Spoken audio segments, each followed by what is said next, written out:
Thank you, appreciate it. Hey, come on in. Selection chairs.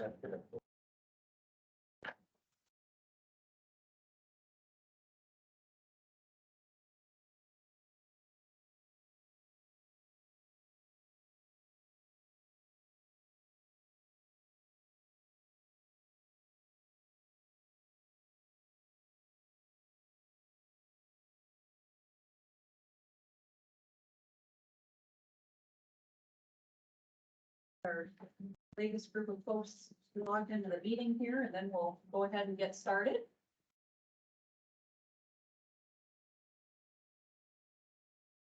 All right, good afternoon, everybody. Appreciate your time this afternoon. Thanks for coming in, and I'm very glad that the weather to let everybody make the trip in safely. For those who don't know me, I'm Laura Campbell. I'm serving as one of the tri-chairs of the Water Use Advisory Council. And we're gonna have our meeting go a little bit different. So we're gonna have plenty of opportunity for public comments. But because we have some business that needs to be attended to that's required by, what we're gonna do is kind of break this meeting up into two. The first section is gonna deal with the part that we have to get done. We're gonna deal with final and directions and anything else that needs to go into our water feedback.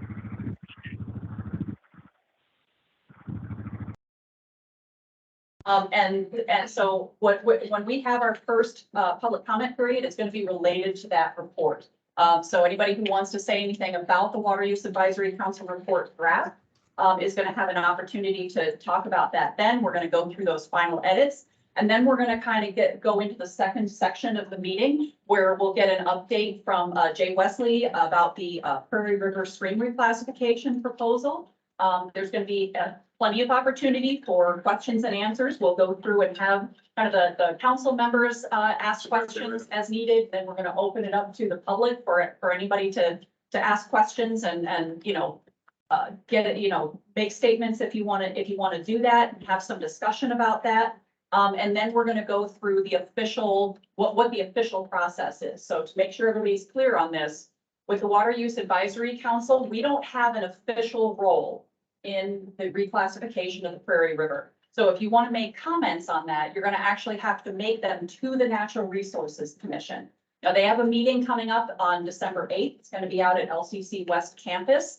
And you can make your comments there, or you will be able to send them in writing for 30 days after that meeting. So we'll go through that a little bit more, but I just want to make sure everybody's clear on kind of how we're gonna run the meeting today so that nobody feels like they're getting skipped or, you know, or that they're not having their concerns heard.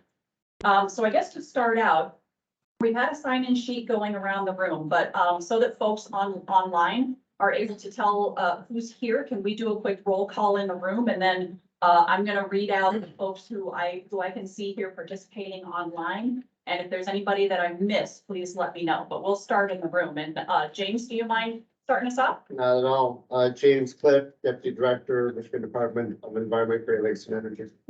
Jim Milne, Water Use Assessment Unit Supervisor, Eagle Water Resources Division. In our net water use assessment unit. Jay Wesley, I'm with the Department of Natural Resources. Tom Frazier, representing the local government. Dave Hamilton, the Nature Conservancy. Brian Burrows with Travel Unlimited, representing statewide Englanders. Ryan Eggers, representing Michigan Chamber of Commerce. Dave Lush, I'm here as an alternate for Jim Nicholas, who represents Hydrogeology Consultants. Doug Needham with the Michigan Aggregates Association. Dave Matura, Michigan Lakes and Streams Association, here for Mike Geller. Kelly Turner from the Michigan Potato Industry Commission. I'm the alternate for Jason Walker, representing Ag Irrigators. Mike Frederick from the Michigan Groundwater Association as the alternate for Buddy Sebastian. Christine Spitzley, OHM Advisors. Matt Staskevich, representing the American Water Works Association and Public Water Supplies. Can I just say, I'm glad you stumbled over. I know, it's hard. Okay, let's go. Oh, here we go. Just in time. Now you can announce yourself. Megan Titsey, Michigan Fire Department. Thanks. All right, let's go around the outside of the room. Can we start up there? Yeah, Jennifer Wertz. I am an agriculture producer in Branch County. Caleb Smith, nursery farmer in Allen County. Baker, nursery greenhouse, Larry Walton, raw ground producer, St. Joe County. Jerry Nurse, Isabella County, Dairy Department. I'm not Joey, row crop farmer, St. Joseph County. Tim Terrell, row crop farmer, St. Joe County. Scott Roby, farmer, Isabella County. Luke Lindsay, real crop farmer, Branch County. Andrew Brandon, Storm, David Roller, so. Single. Got Storm, David Roller. London County with MSU Extension. Beanstrom, Nicholas Water Street. Chad Boyd, Kalamazoo County Farm. Joe, Michigan Farmer. Eric Bullis, Solutions, supplier to irrigation products. Live Raleigh Irrigation Tech for Michigan Valley Irrigation. Joe Janowski, Michigan Valley Irrigation. Richard Havlin, Michigan Valley Irrigation. All right, thanks, everybody. Welcome, come on in. We were just doing introductions. Do you mind introducing yourself? Matt right now. All right, thank you. And Krista, were you sitting down when we went through the list? I wasn't. Chris Alexander, Michigan Eagle and the Water Resources Division. All right, great, thank you. So I've got two folks who are logged in via phone, and I'm gonna ask you to unmute and identify yourself if you don't mind. I've got a phone number ending in 17.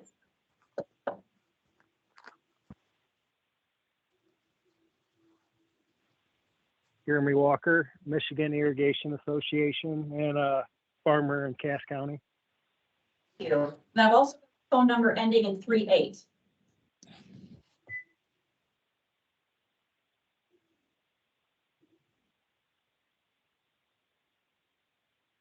I see that you're unmuted. Do you mind letting us know who you are? Phone number ending in 38. Arthur Eggerling, farmer in St. Joe County. Thank you. All right, let's see. Arlene Anderson, got Hannah who's here in the room, Jeremiah Asher, BN. Do you mind identifying yourself for the meeting minutes? Bud Norman, Administrator, Branch County. Thank you. All right, Simon Belisle, Margaret Bettenhausen, Dennis Ayat, Yun Suk Dong, Abigail Eaton, John Esch, Emily Finnell, Ralph Hefner, John, is it Hettinga or Hettinga? Hettinga, you got it right the first time. Izzy Burrell, whoops, hang on. The list is running out here.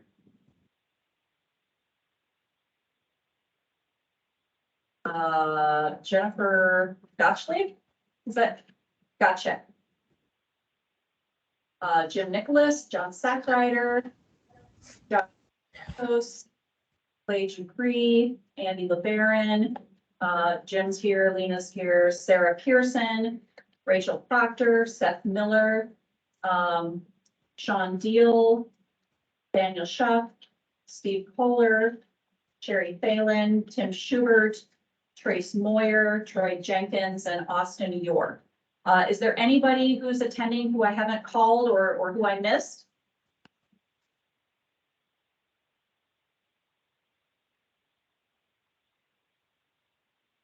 All right, seeing none. Thanks, guys, for your patience on that. I know sometimes that could be a little bit of a slog getting through our attendance. What I'd like to do now is make sure that everybody's good with our agenda for today. So if any council members have additions or things that they need to change or edit on our agenda, I'd like to hear that now.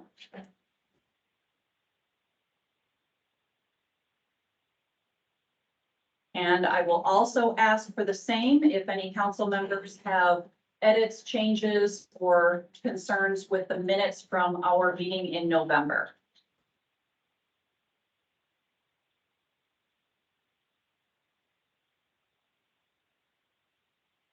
All right, seeing none.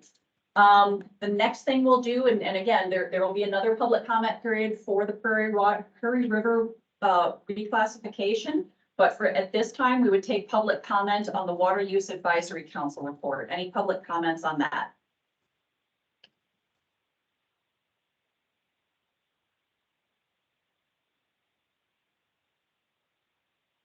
All right.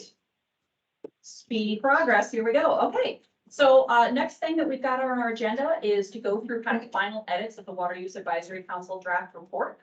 You guys saw a draft, hopefully, that went out with the email that was that announced this meeting.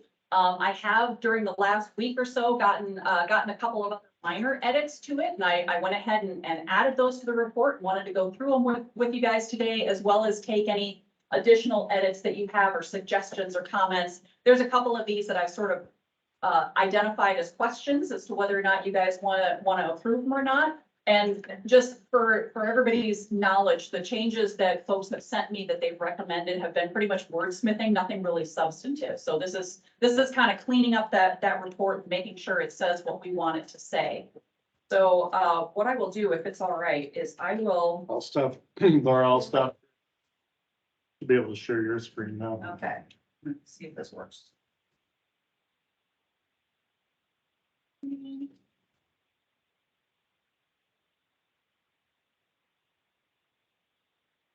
This.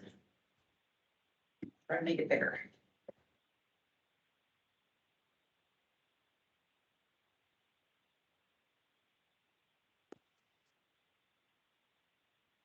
Okay, I'm not seeing that it's being shared. It shows that it's being shared on my screen, but Yep, it's being shared. it is being shared, but we just can't see it in the rest. So Jim, if you go to here.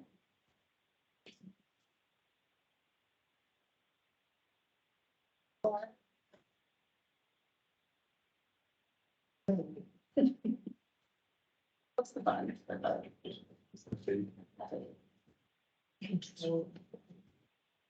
Have it duplicate your screen, and then you can make that as big as you can. So you can see that. Excellent. Yes.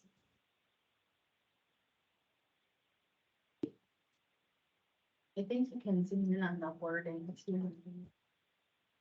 Yeah, I'm making it as big as I can so you can still see the whole line on my screen. Yes. Hopefully that'll. Yeah, Ugh. I know it gets ugly quick. It gets ugly quick. All right.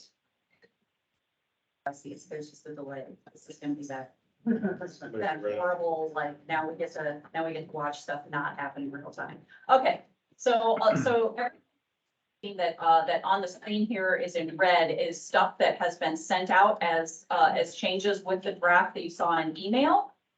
New changes that have been recommended to come in, I made them bigger so we can see them. And also made them different colors so that we can kind of go through them and make sure everybody's good with these changes.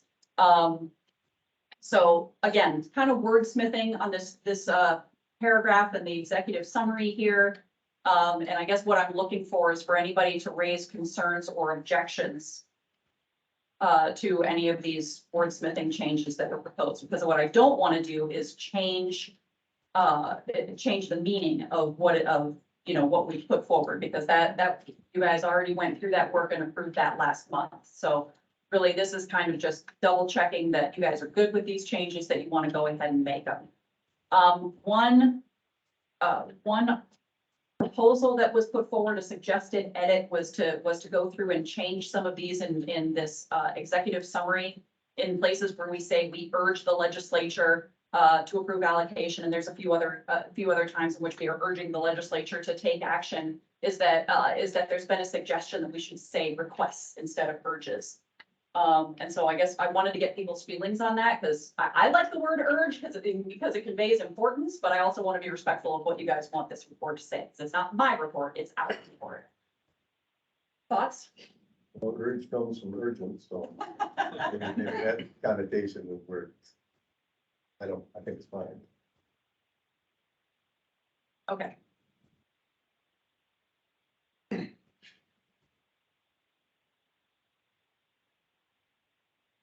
Okay, so this one, now we're going through kind of,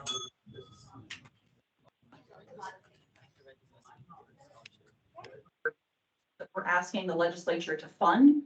Again, just some minor wordsmithing, asking for a little bit more explanation of recommendation, evaluates proposed revised methodology for the Watts screening tool. Is that good with everybody? And Dave, I want to particularly make sure you're good with this, because this is one of your recommendations. Who's that? Right at the top of the screen right here. So it's in the executive summary. I'm going down through the list. We had sort of the introductory paragraphs, and now we're going through the list of proposed changes. Right. Are you good with that, or does that change the meaning of what you're asking for? That's fine. Okay. And I'm not able to see very well if folks, whoa, too fast. I'm not able to see very well, if folks are. So, if I miss you, or if you have your hand up and I haven't seen you, just, you know. Laura, Yes. real minor issue back on 2B there. Yep. Where we talk about potential ARIs. I think that's the first time we use ARIs, so it probably should be spelled out first. Catch.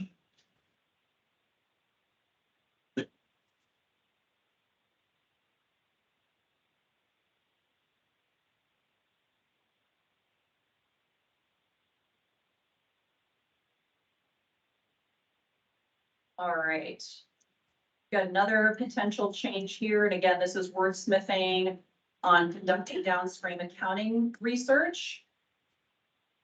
So this recommendation encompasses the following, or what it originally said was it includes, and then it was suggested to be changes to researches. And another suggestion to say that it encompasses the following. That's fine. You good with that? Go.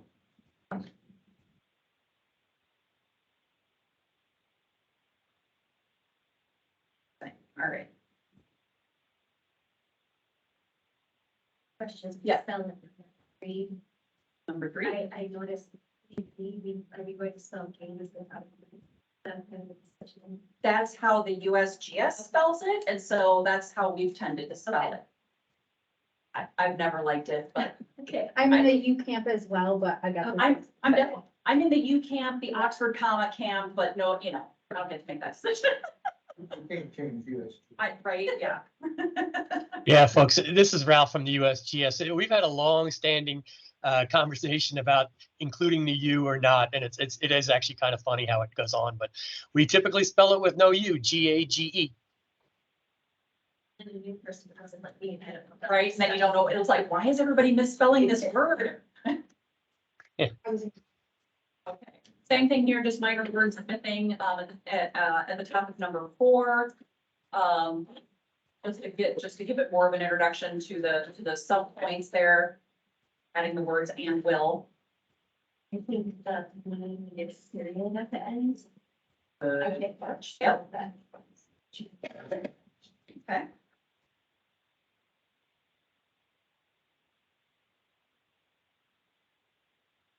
All right, here's another change to, so this is for recommendation number 5, just basically kind of re-wordsmithing this a little bit.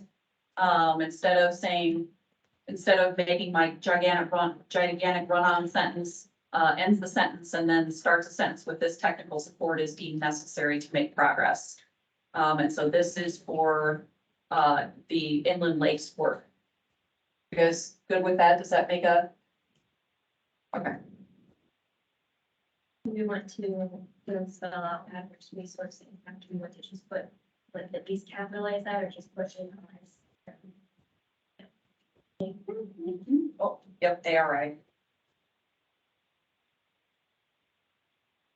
And we will go back through this to make sure that we've caught all those things, but thank you for bringing them up, because the more you, yeah, absolutely, yeah, please do keep telling me now, but we will also go back through it again.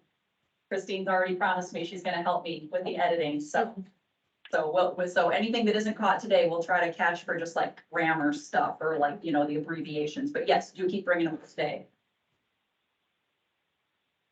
Great.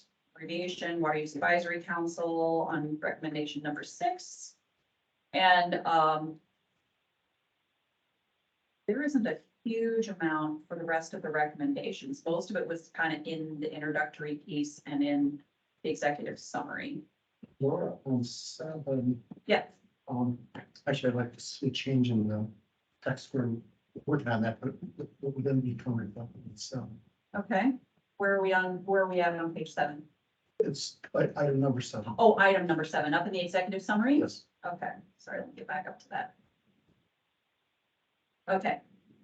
So now this was written based off of what Eagle has shared with us with kind of how they're seeing the expenditure of the funding. Because the Michigan Geological Survey mapping has to come from state funds and the $10 million came from federal funds. They basically assigned out the $10 million to last for everything that has to be implemented and operations and maintenance and data collection and everything else through 2026. But what that means is that it doesn't include the continuation of the Michigan Geological Survey work, which has been reported, it, needs a budget of $3 million a year. So the continued funding piece of this has really focused at this point on the Michigan Geological Survey, because that's the one that was only funded for this year and doesn't continue. Yeah, and I guess I don't object to that. What I would like to do is have us put more of an emphasis on where we need continued funding and use this as an opportunity to do it. In this part, we would have a short summary of the things that we obviously continued, and then page 36, we go a little bit more detail. But I think we need to emphasize some of the things that we think are important, that we ongoing funding. Okay, so I guess to take a look through that and make sure everybody's on the same page. So we're going from the executive summary, which, kind of summarizes what we're requesting in funding. And then we're going to skip all the way down to the longer explanation of what request number 7 is, which is, for those following around in their report, it's down around page 36.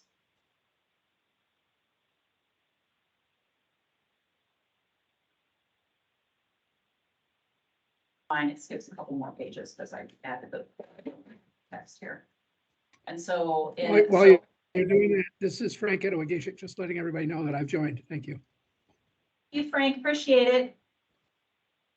All right, so when we get down to item number 7, this is where it goes into a little bit of explanation of what happened with this funding, right? And what we're asking for in the future.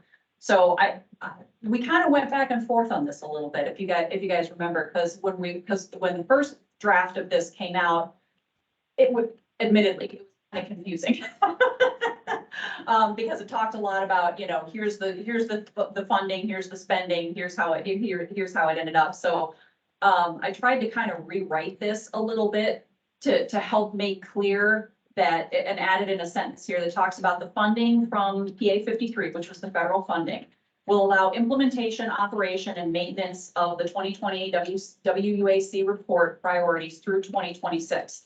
However, because the money appropriated in PA 53 was derived largely from federal sources, 2022 PA 166 was passed to include an additional $3 million of state funding for the Michigan Geological Survey to continue the geologic mapping work, so that they can leverage that money for federal matching funds. The $3 million provided by PA 166 only provides needed funding for the Michigan Geological Survey map for 1 year.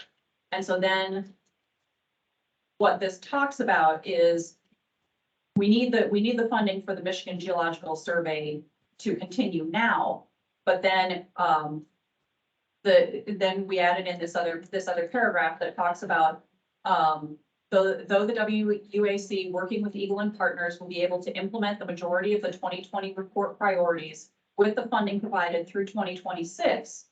The WUAC urges the legislature to provide a continuing appropriation of $3 million to support the MGS.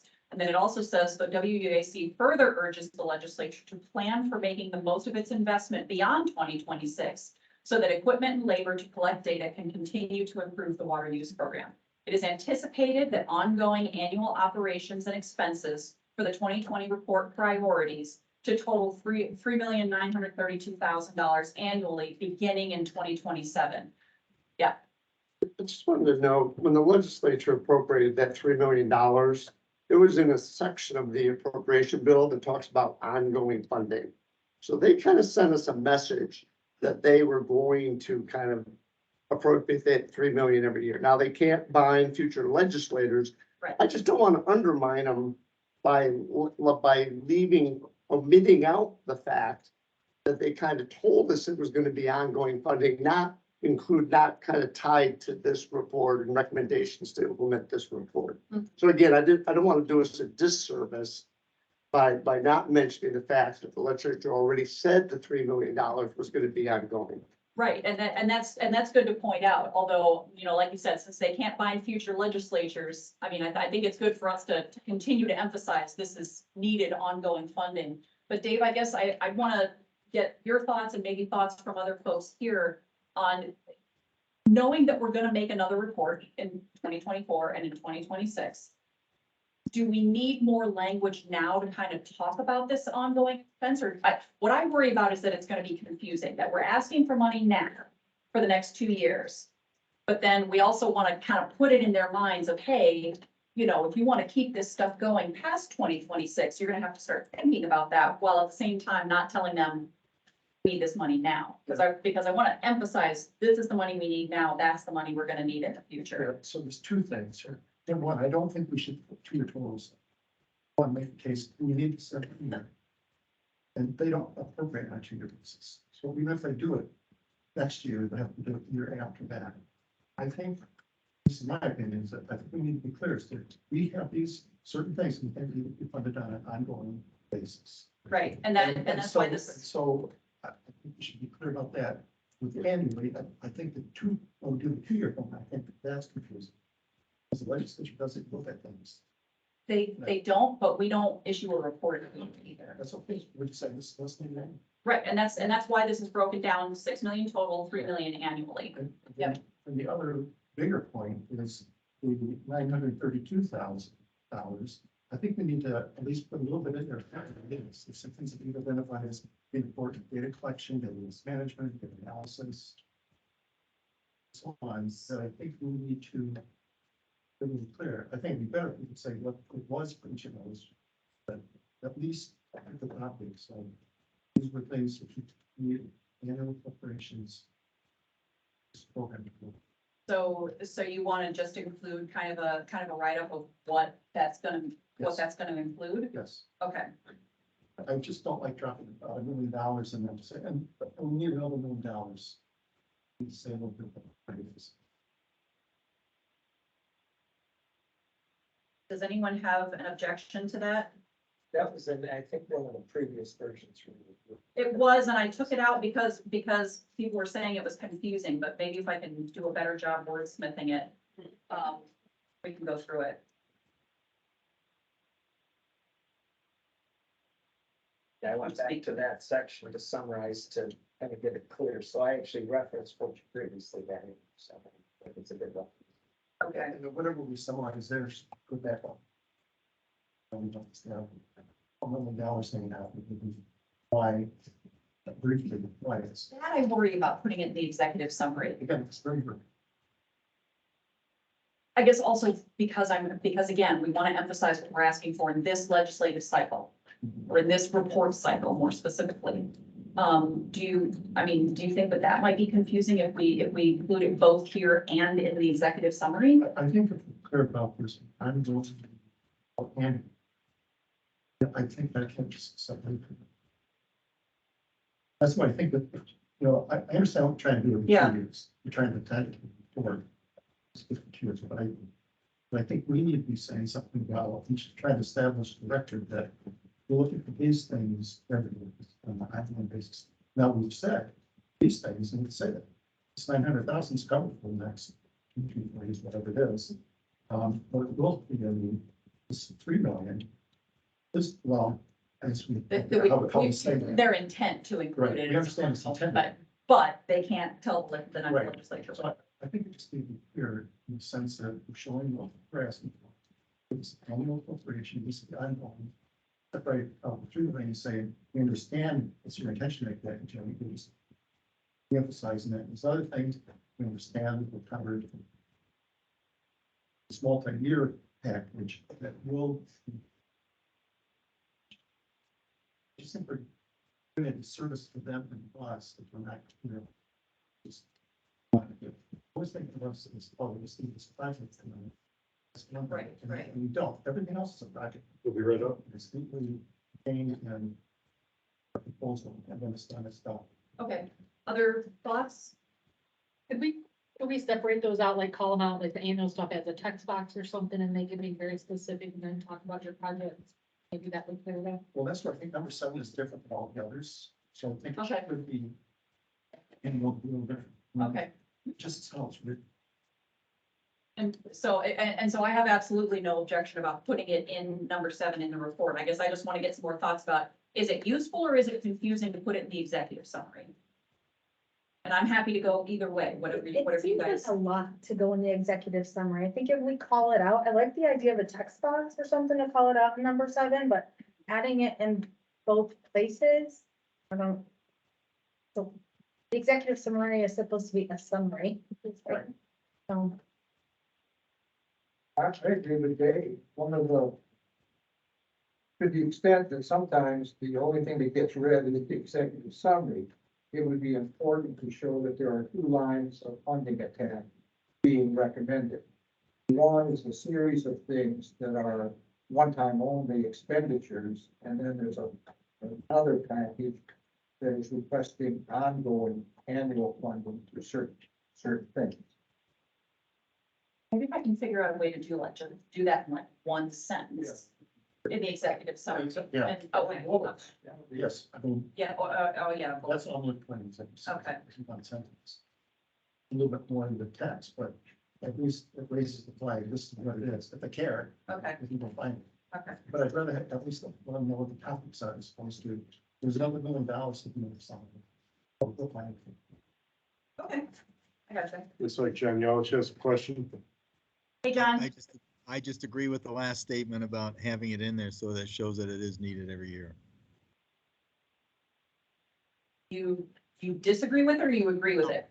I agree with, in the executive summary, that it's required for every year, just as you've been talking about. Hey, I just want to make sure I heard clearly, because when somebody says something that really doesn't make sense, you gotta figure you misheard it. Okay, thank you.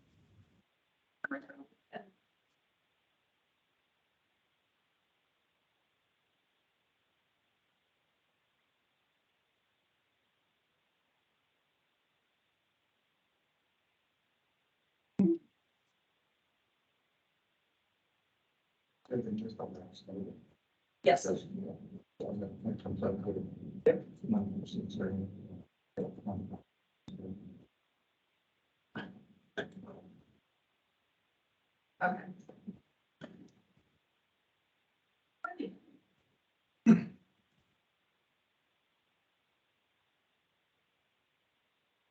Okay, anything else on the executive summary? Because there's not a whole lot in the bottom of the report that people had recommended change beyond what was already changed.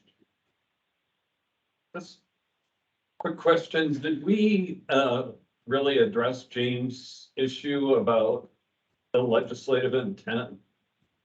Are we going to make some clarification on that? Would you like to include something in item number 7 to say, hey, that when the legislature appropriated this money, that they intended it to be ongoing? I think it would be a good idea. Yeah, and make the argument that you don't want to have them think that they have to rethink that one.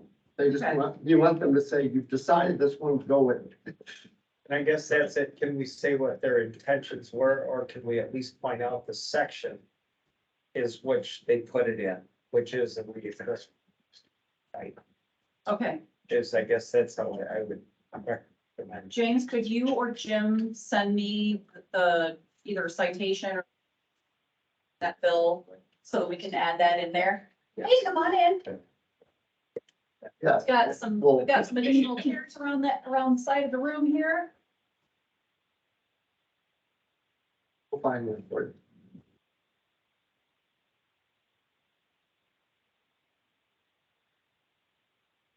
think the language should not include phraseology of the intent of the legislature or anything like that, but rather say that the previous funding was in section so-and-so ongoing. The council urges that continue. Because again, that can't lock in future legislation. Yep, And I think that is a third, which. yep, that's helpful. I appreciate that.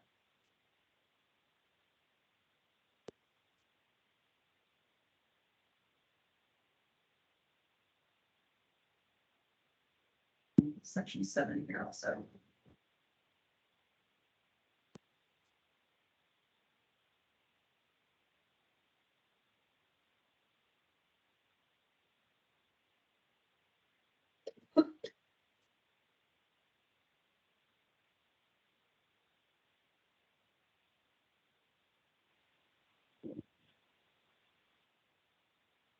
Isn't it fun watching somebody edit in live time? I know that's what you guys really wanted to do today. This is always the best meeting. This is the best meeting. Thank you guys so much for coming in for this.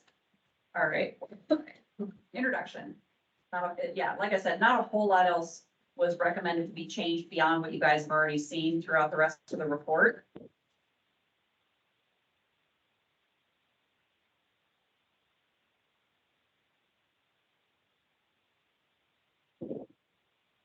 But if have other edits or recommendations or changes, here's one that did come in that's a little bit, provides a little bit more background. So we are the section in the introduction that talks about basically what we've done with the recommendations and what we've been working on since 2020. So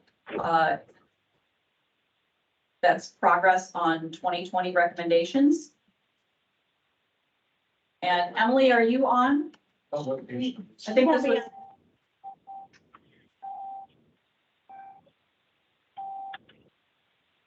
Page 10 or so. It's page 12 because I've been adding stuff. So Emily, are you on? I don't think she can be on till 2. Oh, okay. I thought I saw her on there, but this is one that came in as a recommendation from Emily to basically wordsmith and replace a paragraph in here where it talks about Eagle is developing a project focused on assessing climate impacts on Michigan's major water sectors, water conservation / business practices, and how water demands could change due to climate migration in the state of Michigan. She recommended changing that paragraph to, as a part of this effort, Eagle is developing a project focused on identifying innovation and technical advancements in water conservation, best management practices in Michigan, the Great Lakes region, and other innovative jurisdictions. Specific practices that contribute toward Michigan's climate goals, water conservation and efficiency goals, and objectives, and long-term sustainability of Michigan's water resources will also be identified. Are there thoughts, objections to that section, that paragraph being replaced? This is Frank. I just support that. I think that's a good idea. Part of that comes from the discussion in the subcommittee about how do we kind of come together with the My Healthy Climate Plan and include some of those big picture topics. And so that's where kind of that wordsmithing came from. This is Simon Belil, excuse me, stepping in for Emily. She had to step out for a little bit. And this paragraph was born out of, kind of as Kelly alluded to, 2 meetings of the Water Conservation Efficiency Committee, as we wanted to kind of control the scope of this project as well, because we were heading towards something that was way bigger than what we could afford, and we wanted to focus on the practices on the ground. So concerns, objections? Hearing none? All right.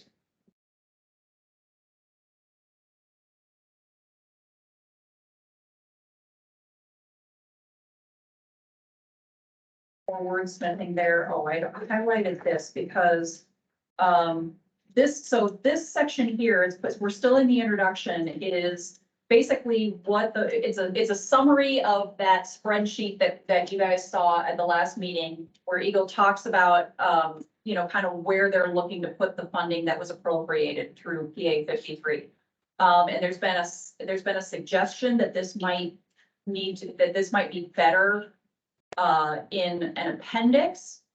But I guess I kind of want to get your guys' thoughts about this, because if we're going to talk about the ongoing funding needs, I kind of feel like this needs to be in the report rather than in an appendix.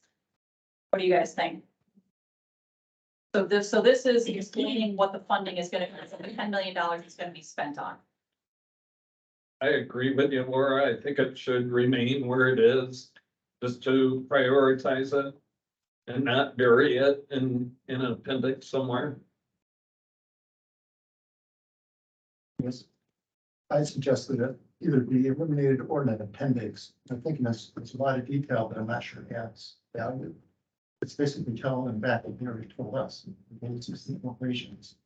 And we'll just break it up into categories. Most of them is actually some and not. But I think it's iterating what was in the appropriation. So in that case, I won't make it necessary. But if we do think it's necessary, I'm thinking rather than have it in the main text, I would put it in an appendix, so it's there if we want to dig into it, it's there, as opposed to.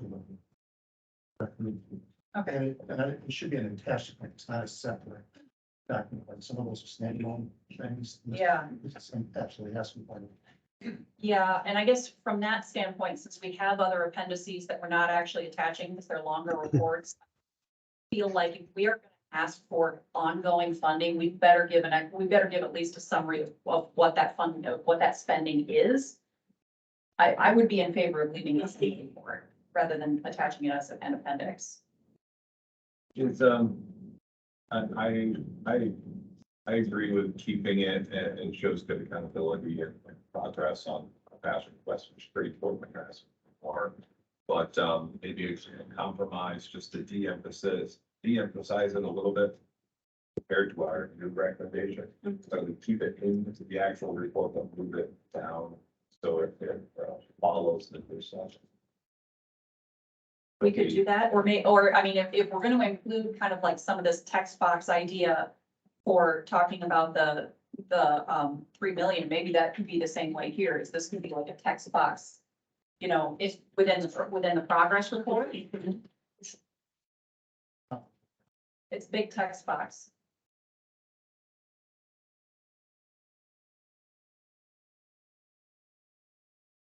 I mean, I think if we're gonna move that to some other, to like add to the end of the report, then the whole thing needs to get included to the end of the report.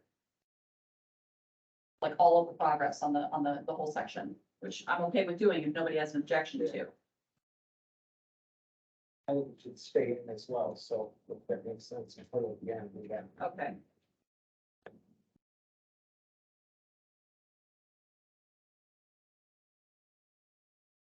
And Laura had questions on that section. I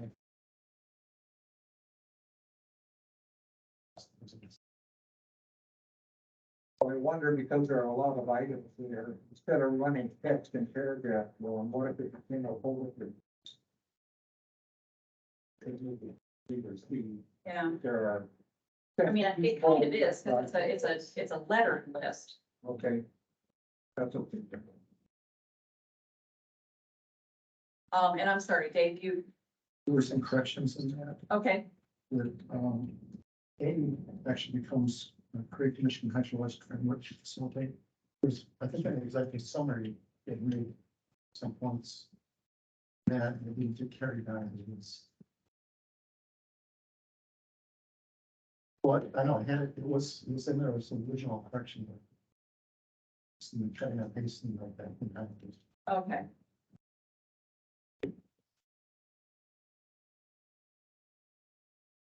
Oh, it got added here and I didn't add it to the next section there. Okay, so this needs to be added to the other list too. Gotcha. Well, it's there, it's the Yeah, that was what was included in the. Yep. That was what we asked for. This is the summary of what we're spending the money on.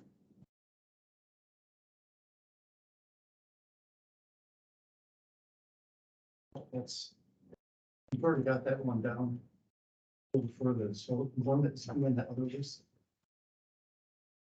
Thanks. Maybe these will.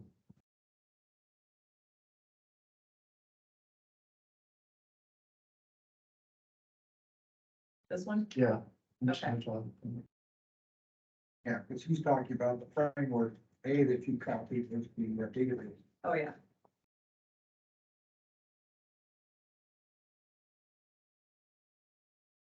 Yeah, enough what you put down.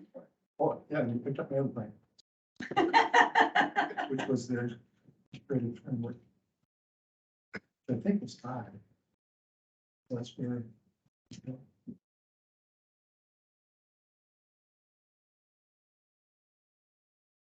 Database. Yes, it was already there. Yep, okay. All right, anything else that, And that one just changed the name. You did the rest of that one.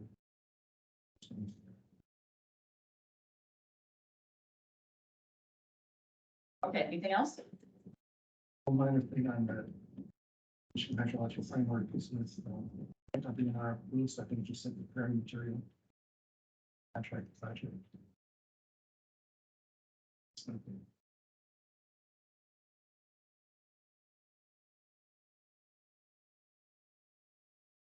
Facilitate creation. Wait a minute. No, that's. Okay.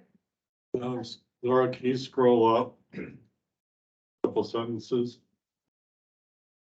The paragraph that says, with funds only recently being allocated. Mhm.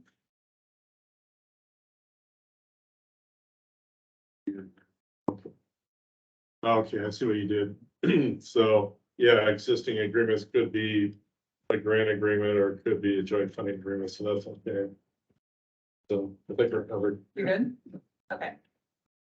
That sentence is a bit of a mouthful. Okay, anything else on the introduction section? Other thoughts? I was just gonna say, for some of these, it looks like the first sentence is like a full sentence and some is just like not a full sentence, so it's more of a standardization thing. I've got little ones that were not full sentences, we can use semi-full ones. Okay. So actually, most of them, the first sentence is not. Sentence. Okay. At least, although it looks like there's a lot of issues. Just thinking all of that, like. Yep. Yeah. That's correct. Yep, okay.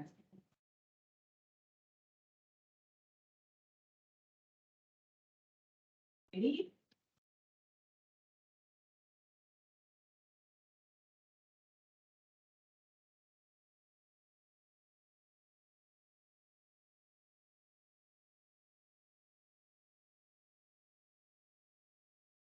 Anything else on the introduction section?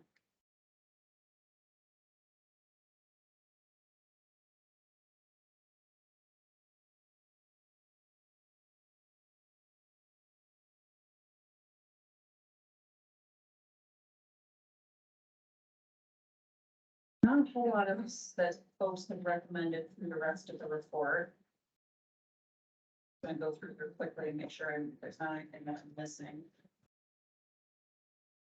But if there are changes that you guys saw while you were reviewing the draft that you want to make, now is a good time to bring that up through kind of the rest of the report after the introduction.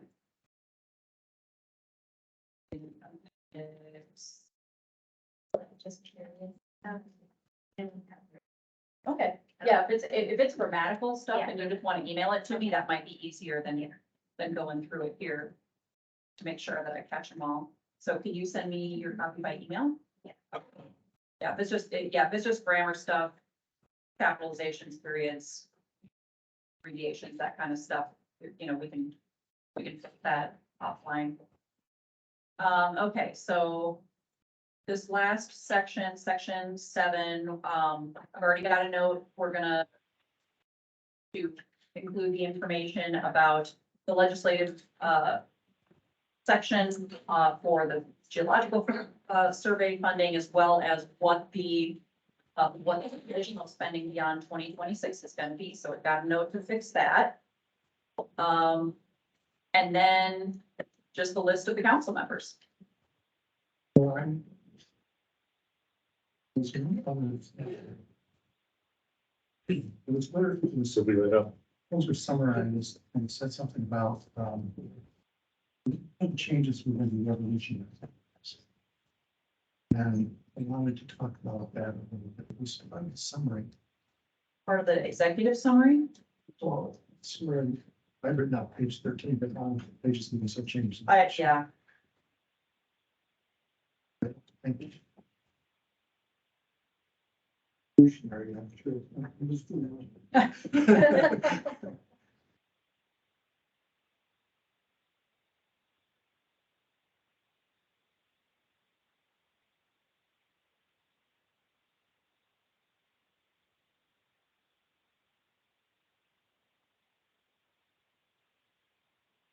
Yeah, I'm just- see it.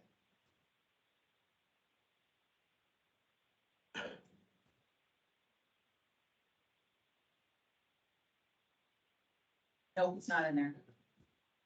Was it in an earlier draft? Yeah, it was. Okay. Anyway. I'll look for it shows up.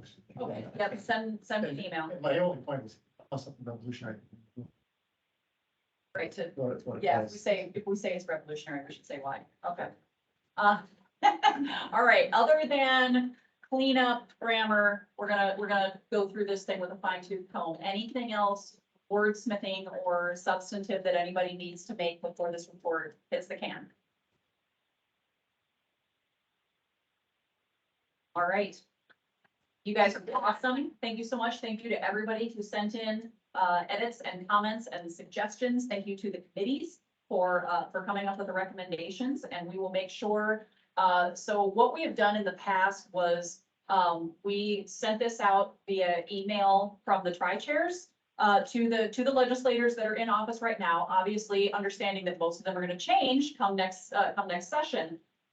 We comply with our statutory obligation by sending it out in December. We send it out again once those committee assignments are made. So in either late January or early February, we're going to be sending this out again to the new crop of folks who are going to be in those leadership positions to make sure they have it as well.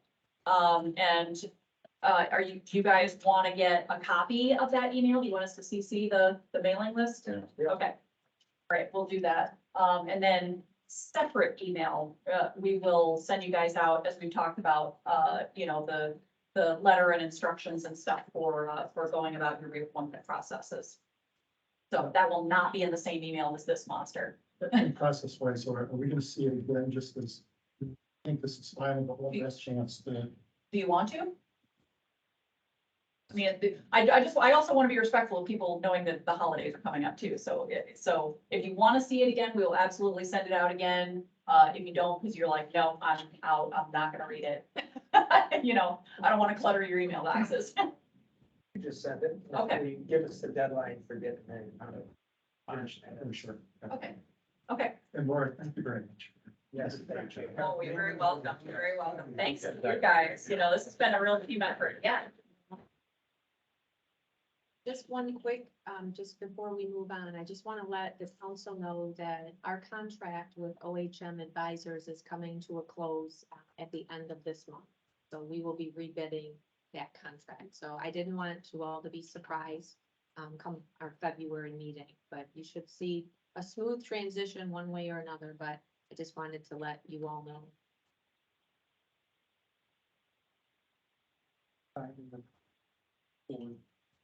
Think when we send it to them. Also, so let us, we do that again. We sure can. I think with the new legislation in place, we ought to the extent that any of the regulations. Close these.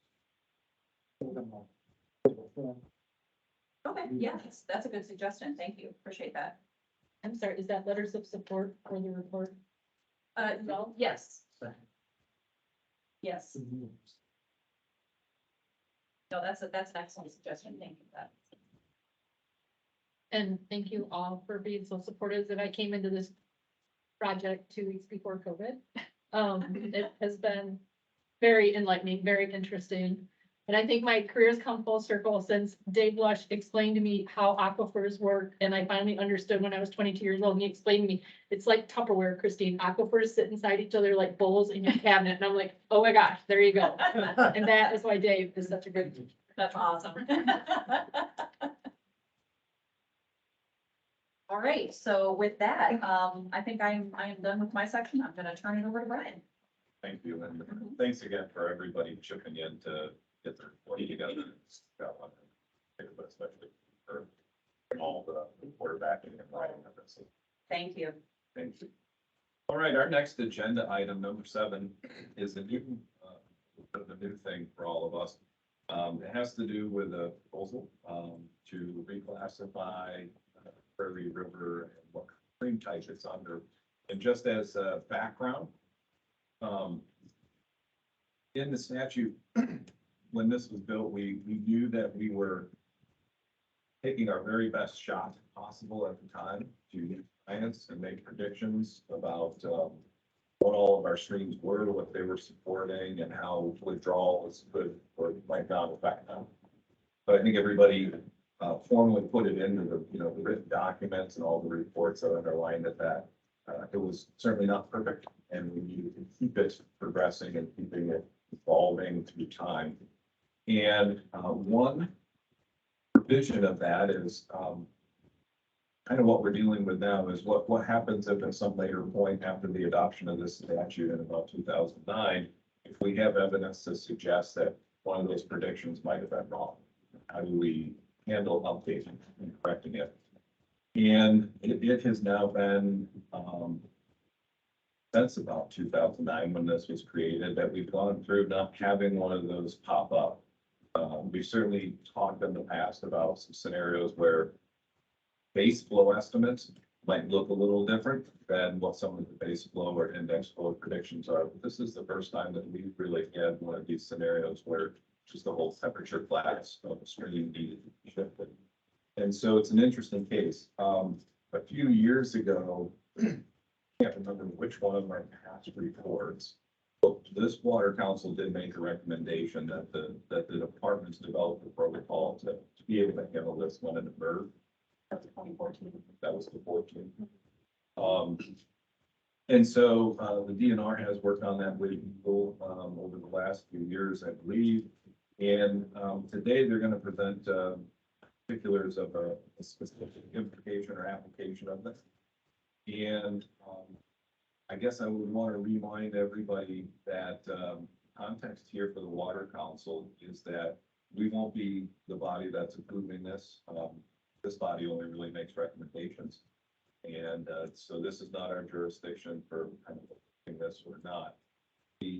At the time that the statute was created, it was placed in the authority for doing this or approving this is placed under the Natural Resource Commission.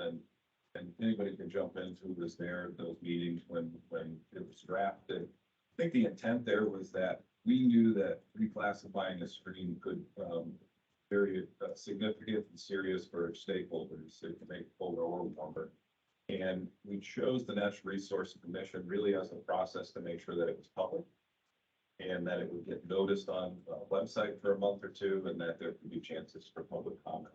It's just a good process for transparency. Jay, I don't know if you'll cover kind of where the authority lies now. Okay, so I won't do that now.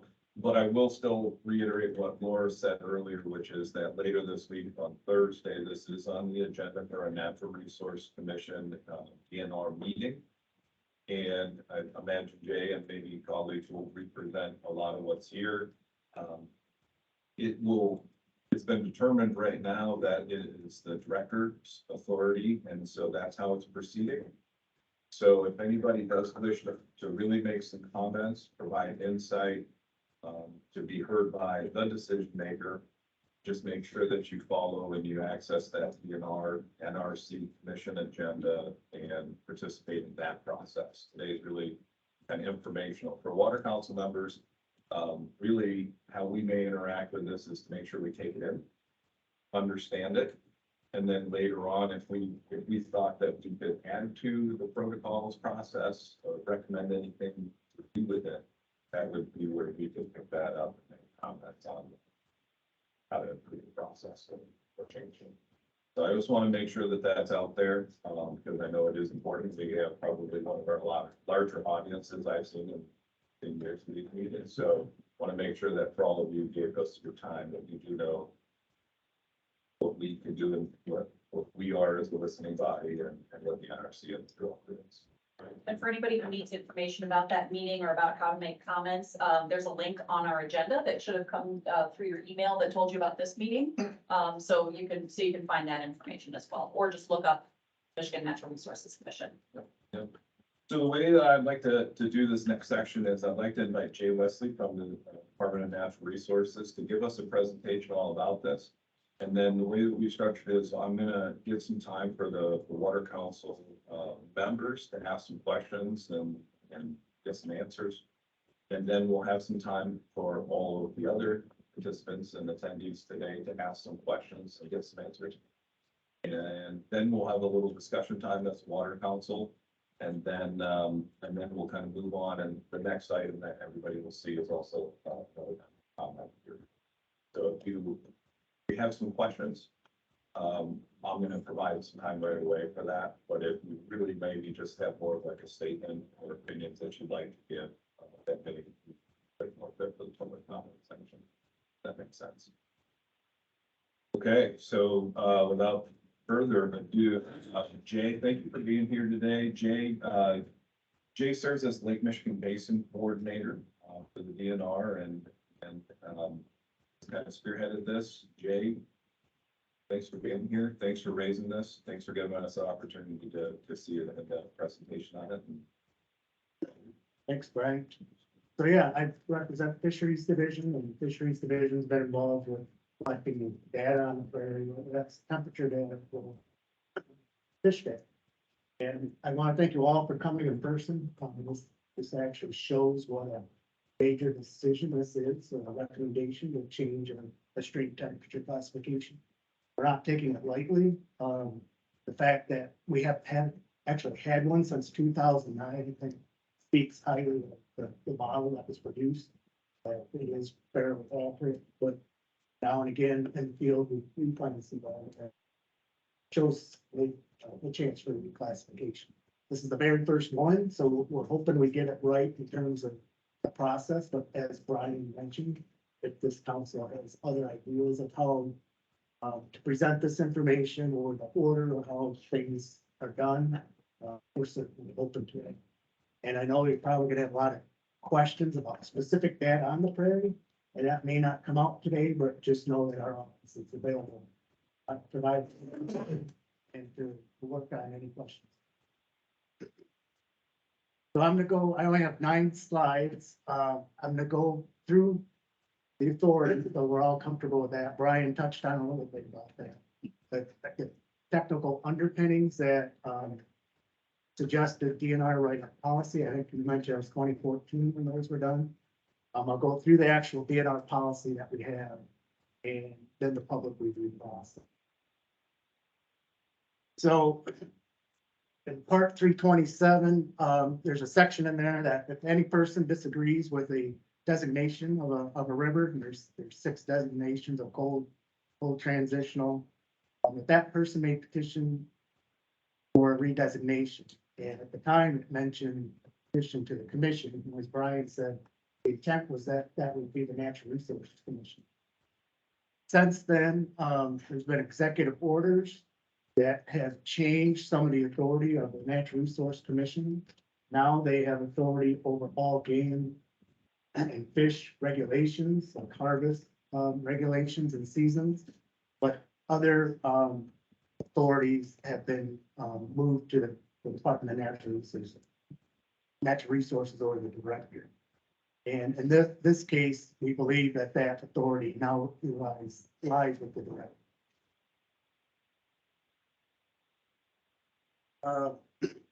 The technical underpinning from this advisory council was that the DNR would write up procedures and criteria for modifying stream classifications. We have done that. I believe that came to this council through Tammy Newcomb in the past. And that was complete and signed by our fisheries chief in 2021. So this is relatively new policy for us. But so what that policy basically states is that DNR Fisheries and Eagle staff will go out and collect the necessary data. And this is temperature data, fish data in a particular stream. We'll enter that information into what's called a stream check. And stream check is an Excel spreadsheet that organizes the temperature data and the fisheries data and then recommends the type of classification that stream should have. That was developed by Ellie Gulati. And Ellie and Tammy brought the stream check tool to this advisory council in 2019 for review. So it's been through. So once it's run through the tool, staff, this helps inform that decision. We decide whether there's evidence to change the stream classification. Oftentimes, it may not suggest that at all, then we'll move on. It may change it, but we need more information or more data collected to inform a future decision. Or it may suggest that, yes, there's enough information to bear change. And then we develop basically a recommendation, bring it forward. So next slide. So the new DNR process, we're treating it as a director's memo. So a memo comes to the DNR director as a recommendation. At the same time, we want to bring it to this council as well. And that's probably where we can talk about process and discussion in terms of when it comes to this council. But at least should come at the same time as it comes to the Natural Resource Commission, or if not earlier. Once it's recommended at the NRC, there's a 30-day comment period. Then the director can make a decision on meeting or table it, whatever they decide to do. Once a change is made, this council is notified. Then it's we publicize it on the Eagle website, and then go through a process of updating on our withdrawal tool. Next slide. So that's just the background of it. Now I want to talk about the Prairie River, and this is we're going to be talking about Branch County. I know some of you are from St. Joe County, but this particular recommended change is going for Branch County. It's for water management area 20781. So how we got involved is Fisheries Division does random surveys throughout the state as part of our status and trends program. Our staff happened to go in, I believe at Orland Road as a random survey, where they go in and they shot the river, they look at habitat, look at the fish species there, and they saw a pretty robust trout fishery. This stream has not been stocked since the 1990s, and the survey caught over 228 brown trout, ranging in size from 2 to 22 inches, some fairly big fish, as well as small fish. Indicating pretty good natural reproduction. So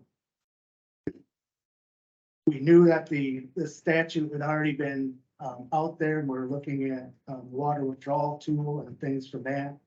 The classification was warm at that time, so we decided to start collecting more data on the system to see if it really was warm, if it's cold, was just a fluke that we saw trout in the system. So we did temperature loggers at 13 locations from 2012 to 2016. Then also did annual fish surveys from 2012 to 2015. As I mentioned, we ran it through the stream check tool. The tool said the fishery was cold and the temperature was cold transitional. We had this information reviewed internally with Eagle technical staff, and everyone confirmed that the stream should at least be cold transitional and not warm. So this is just a map showing all the locations of where we collected data. The dotted line there that goes vertically, that's the county line. So we're talking about basically to the right side of that line for the Branch County portion. And the red dots are where temperature data were collected, so pretty extensively up and down the river. And there's a couple of blue dots, a little bit harder to see, but they're marked with Borland Road and Bowers Road, that were the fish collection was done. So next slide. So our Prairie River recommendation is to change the water management area 207-81 from warm to cold transitional. Again, like I mentioned, we had Eagle review it from a technical standpoint, and they confirmed via letter in June that this was the appropriate recommendation. We're here today to provide information to the Water Use Advisory Council and to the public. But as it's been mentioned, this is going to be at the NRC meeting, December 8th. And some sort of director decision by June. Next slide. And here's the information of how to make a comment. It's right to the director at this time. We still have this director. Now we have an acting director, Shannon Lott, but either or we'll get that information. We can do it in writing. We can do it via email or in person at the NRC meeting. If you have specific questions about data or creek itself, you want to see reports, certainly ask me. I can get you that information, help inform your comments to the director. This is the last slide I have, so I'm open it up to any questions. Well, I'll turn it over to Brian and you can. Thank you very much. Let's start in with Water Council members' questions. I saw Dave and then Phil. Yeah, I think Jake, I know a lot of work was done on this. We had a chance to do the reports, which has been helpful. Thank you for providing us.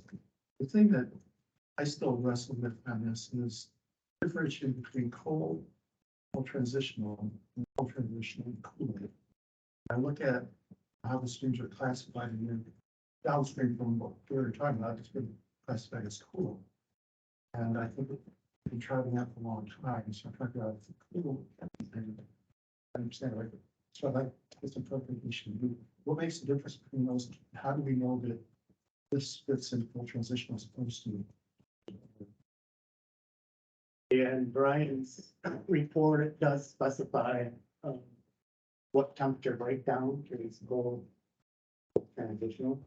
I believe it's a 60 degree Fahrenheit July mean temperature. So when it's below that, certainly it needs to be 12. Actually is full transition. Then the fish species, each species already has a designation on the full transition along the full species. So that's just basically what fish are talking about. Fish didn't say anyone cool. Yeah, that's part of what's classified as cool. Just trying to understand, is that where this could go and just how do we draw the lines? Is it cool? Is cool transition? I think I understand the line between cool and the temperatures. I mean, what makes the difference between? I don't know specific metrics on that, but I can find out. The stream check tool. I think Brian's on the meeting. Is he able to, Brian, are you able to unmute and help out with that question? We're also getting a comment to just be a little louder and try to look at the owl when you guys are talking. So online can hear as well. I couldn't hear that. This is Brian. I couldn't hear that question. I could hear only bits and pieces of it. What's the exact question? Asking that trying to understand the distinction between cool and cold transitional. I think I understand between cold transitional, it's really a temperature change. It's still the same species, but it's at the higher end of the temperature, it's temperature determination. It's unclear to me as to going between cold transitional and cool. Here we're going all the way from something that was considered, we go on through cool and falling into cool transition. I'm just trying to understand how that distinction is made. And when I looked at the statute, it looked like it's focused on fish species, so I suspect that's to do with the answer, but I just don't understand. I'm asking to try to understand that. Yeah, so there's a couple of things on the temperature end. Cold transitional generally has mean July temperatures from 63.5 to 67.1, whereas the cool is generally 67.1 up to 69.8. So from the temperature standpoint, that's what we're looking on those two categories. The other thing for as far as the fish standpoint, cold transitional is generally a fish community where the main game fish species are cold water species like trout, and you're primarily, most of your biomass is cold water species and transitional species with some warm water species in the mix. For a cool stream, it's kind of flip-flop where you tend to have mostly warm water species with maybe with some cold water species present, but they're kind of in the minority. So that's, and Ellie might have, since she was in, well, with the stream check classification, a more, you know, quantitative way to state that, but that's in general what we're looking at. By the 67.1, 69.8, is that cold transitional cool? I think you said cool. Did you mean cold transitional? So yeah, so the break between cold transitional and cool is at 67.1. If it's below that, down to 63.5, it's cold transitional. If it's above 67.1, up to 69.8, it'd be in the cool. So the dump tax, but the other reminder is that my recollection of statute, it was very heavily based on the temperature, but then the construction of the response curves where that's for each of those temperature categories that are defined specifically, then there's characteristic of thriving fish that were the basis of all the statistics off of those temperature ranges. Well, that's So what I you're thought right. too, but I would look for the statute. That it's the temperature habitat of fish, but they don't actually have to be fish in the stream to be classified as that temperature, be regulated under the water use program. So it's the temperature ranges, so you're right, Dave, for that, like, we have a lot of cool streams that support trout. They don't typically support them at the same densities or abundance levels as the colder ones.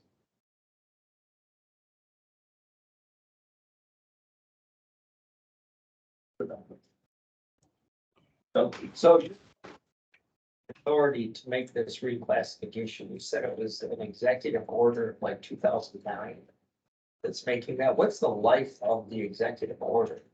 I mean, that to me is one that leads once whoever put that order in place, that that's an ongoing evergreen. Ongoing unless the legislature overturns it.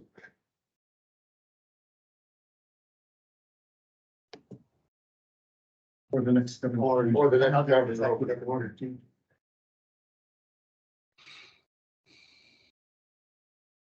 So Jason Walter sends his regards. He's sorry he can't be here today. He had knee surgery and his recuperation is not going as planned. So his doctor said, no, and he's on some drugs, so he's not attending today.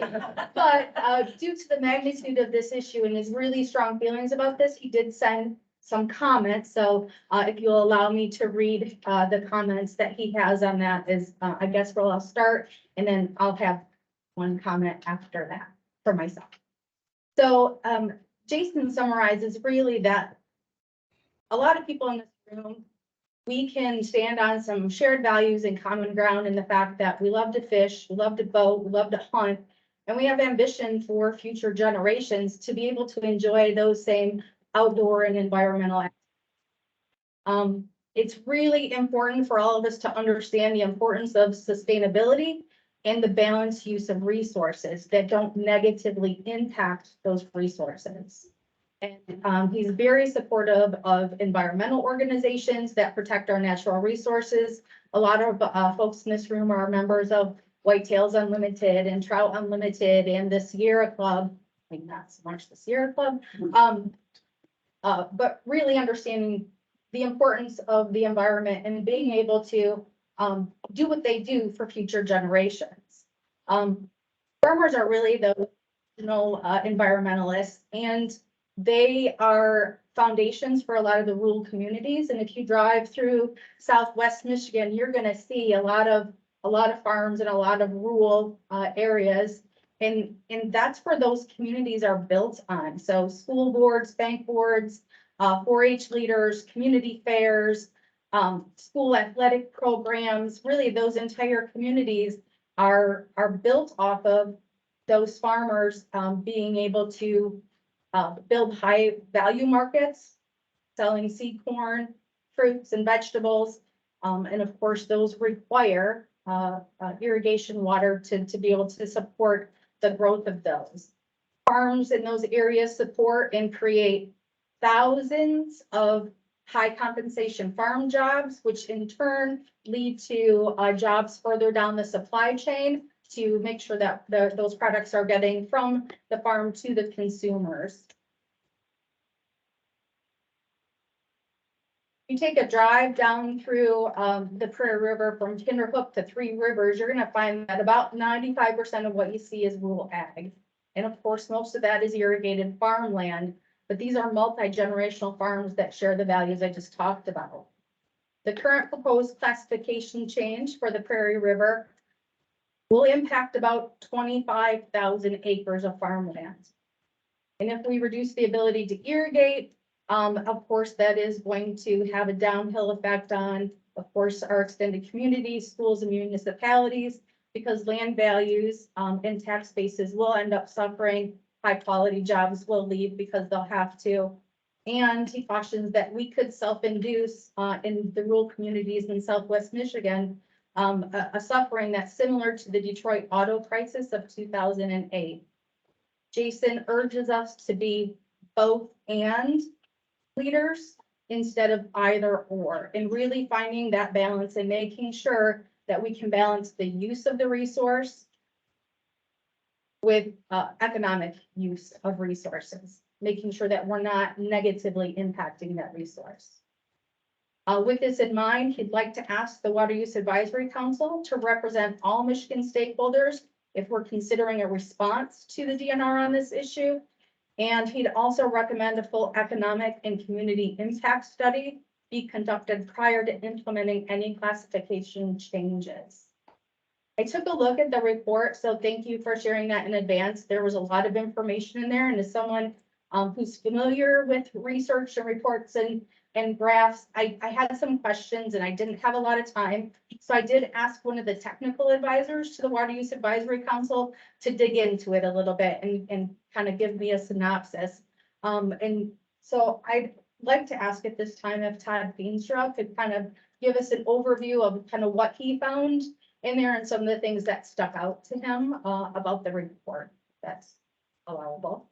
Let's pause technically and we'll come back to it, because technically I was still stuck on questions and answers. And then and then I wanted questions and answers from the guests too, and then kind of go into the discussion. So we kind of, okay with it? Yeah. Okay. This is Frank Edowagishik. I'm sorry for just interrupting, but I can't figure out how to raise my hand. I'm sorry.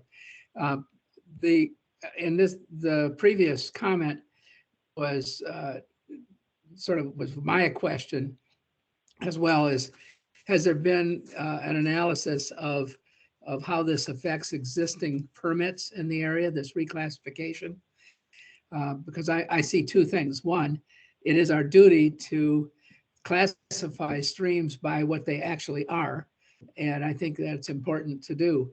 On the other hand, changing a classification may have some consequences that we need to consider when we're looking at these things. So I just wanted to raise that question and find out if there'd been an analysis of how this may affect existing permits and uses in the area. Thank you. Thank you, Frank. Jay or Jim? I'd have to work at Jim to see what the number of impacts would be. Yeah, I can get to that here. Just a follow-up on that. I mean, if this stream with all of the water withdrawals that's happening in that area, has been living as our cold transitional, why would it impact anybody that has an existing building? Yes. If it's living in that space right now with the water that is being withdrawn. Not sure why they. I don't think I'll be able to answer that, Doug, for you as well as you might hope, but, it's a great question, right? What I don't know, because we don't have the data, is we made the best predictions originally as we could. And I don't know if, well, this could have had no changes, could always been a full transitional stream where there might just not be a lot of response to this from withdrawals. It could have been cool or warm and got colder. Not as many scenarios where that happens in nature, as the guy that works for full water fish, it's plus they did a bunch of dams got removed, it's pretty hard to get colder water. But and has made its way to full transitional. And that's one of the hard things we don't really. When you get data at a certain point in time, you have to kind of interpret what it's telling you now, and it's very hard to kind of tease out what it might have been truly a 2009. And this data only goes through 2015. I mean, that's kind of old data, right? There hasn't been anything since then. So did it get cold and stay cold? Did it get cold and then warm up a little bit more? I mean, we really have only this small window of time where we have a snapshot of what was going on there. So I don't know if there's additional data that could be looked into that might be out there to add to it to understand a longer time frame and kind of what's contributed to that water change, temperature change. I can answer, I think I got a slide here that can help answer Frank's question. So currently, water management area 20781, the headstream headwaters of the Prairie River, currently under classified as a warm stream. The index flow value, that's the 50% summer low flow value in gallons per minute, 8,977. Currently, there is 206 gallons per minute of stream flow currently available under the warm classification. That would place it in zone C, meaning it's approaching but not yet at the point where an adverse resource impact is likely.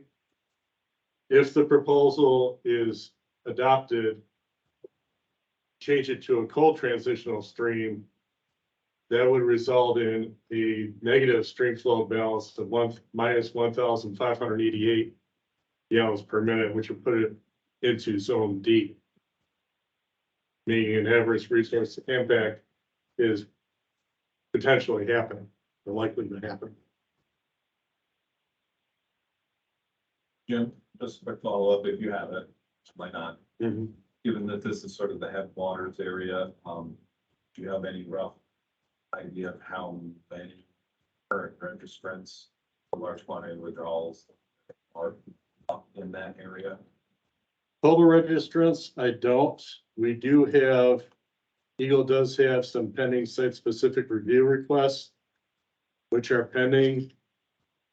And we're not acting on those currently until we find out what happens with the stream temperature classification, because without authorizing any of the pending SSRs, if it goes to cold transitional, that puts it well into zone D. And obviously, if those other withdrawal, some or all of those other pending withdrawals were to be authorized, that would further exacerbate, pushing it further into the negative. Hang on one second, actually, Dave, you're patient.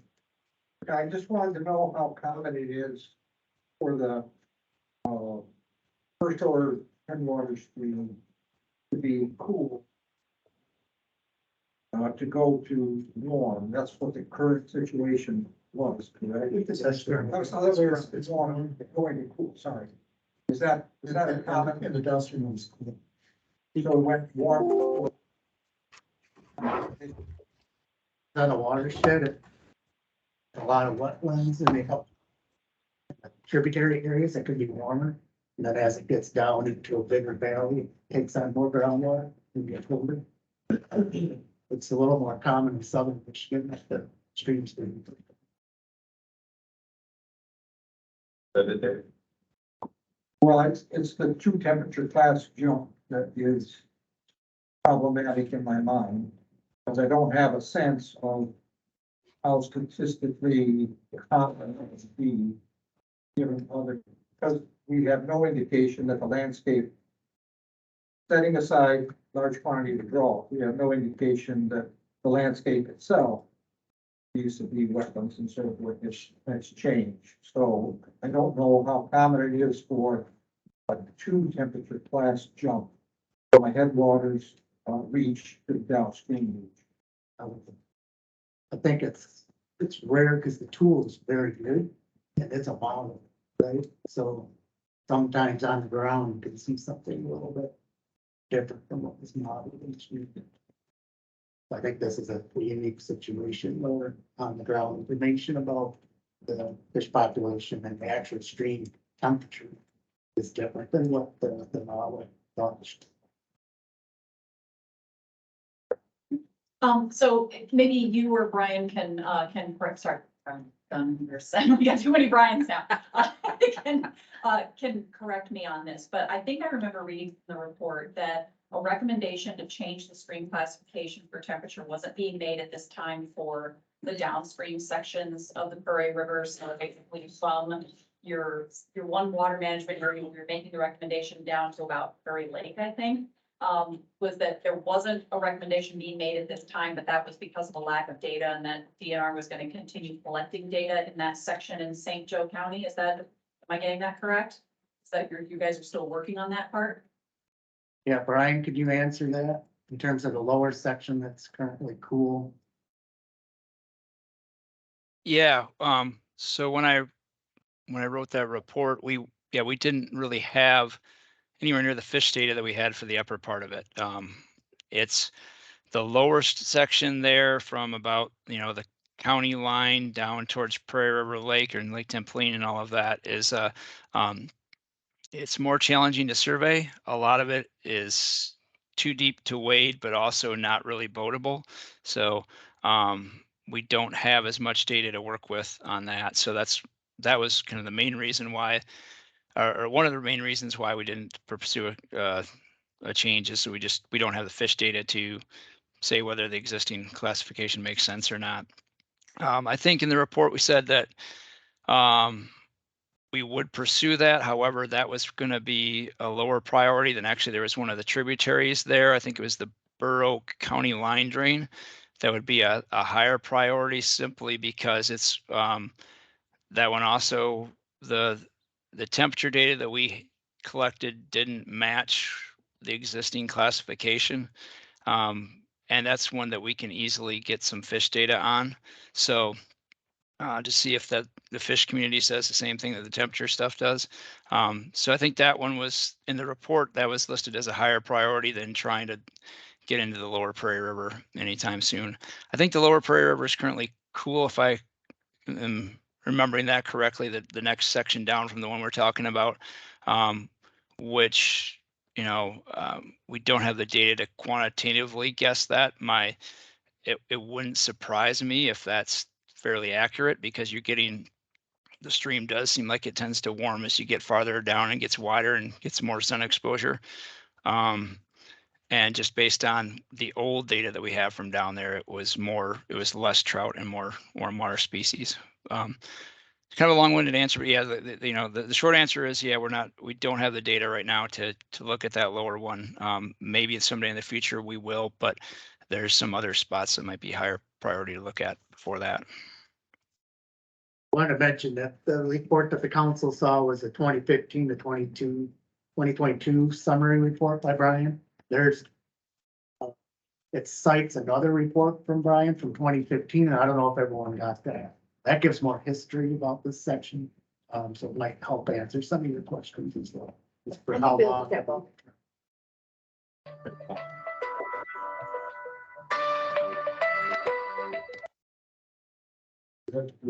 River. Looks like there's a lot of data on the lower river, but. I think it said that there's not as much fish, but they do have some temperature. Yeah, our electrofishing stations were not down down in that lower stretch. It's probably been close to 20 years since we're in that lower stretch. Really good. Guys, they pay a lot of human resources and travel time. They're not. That is temperature wattage, which you can see, fish surveys, which you don't know. Mike? Thank you. Jim, you had your chart up there showing, and could you go back to that for a moment, please? Thank you. So available stream flow, you said proposed full transitional stream would be in a deficit of 1588. Right. What would you do with those property owners that are irrigating or those users in that situation? There is a rebuttable presumption in the statute if a property owner has a registration authorized either by the water withdrawal assessment tool or a site-specific review, that their withdrawal will not cause an adverse resource impact, and the department would have to rebut that through a preponderance of evidence, meaning that more likely than not, that withdrawal would be causing an adverse resource impact. So we would, that's we're gonna solve internally and start collecting additional data in order to do that. But what it means is that we certainly, if we're in zone D, we certainly don't have any stream flow available to authorize any new withdrawals from this point forward. In that particular case, you guys would go out and collect additional data though, to show that there is potentially an ARI? That's one of the things we would want to do, yeah. Okay. Right. Can I have a follow-up question, Brian? Thank you. Jay, you were talking, and I'm gonna paraphrase, and if I'm incorrect, please correct me. You were saying basically, you know, in this particular case, you had the model showed one thing and you went out and collected some data, and sometimes the, you know, you get out in the field and conditions are a little different. Can you expand on that a little bit more where you have, are you collecting more data or are you going off a model that says, hey, there's, you know, the conditions for this, you know, to be a cold instead of a cool is right or correct here versus, or are you going out and verifying that with data? So our initial survey of the prairie was not to look at model results or anything. It was just a random survey. We found trout. So then some afterwards. That were not anticipated previously? Saying we went out there and we found the cold water trout community. Okay. One of the biologists working well is on specific review, so he looked up what the stream classification was as water. This is interesting. So that prompted us then to spend several years collecting temperatures. See what the recommendation should be. And then since then, we now have a policy of how to suggest the change in stream classification. That's what we're doing. So in this case, the data may have contradicted what the WAC model was showing? Correct. Okay. Yeah. Okay. Thank you. Thank you, Brian. I'm so glad you did. This is kind of a follow-up on Doug's question earlier, and I don't know if it was really addressed, but I understand you classified it with primarily the temperature data. But Jim is saying, at least according to the accounting tool, that we're in a deficit. So wouldn't it stand to reason fish be in decline? And if so, did you see that in your sampling data, or is this a healthy, thriving population? Did you kind of fit it on the curve? That's the part that I'm trying to understand the relationship between. Yeah, I know Brian could answer that. I think he talks about it in his report. Brian, can you suggest anything or about the survey back in 2011 and what it compared to more recent surveys?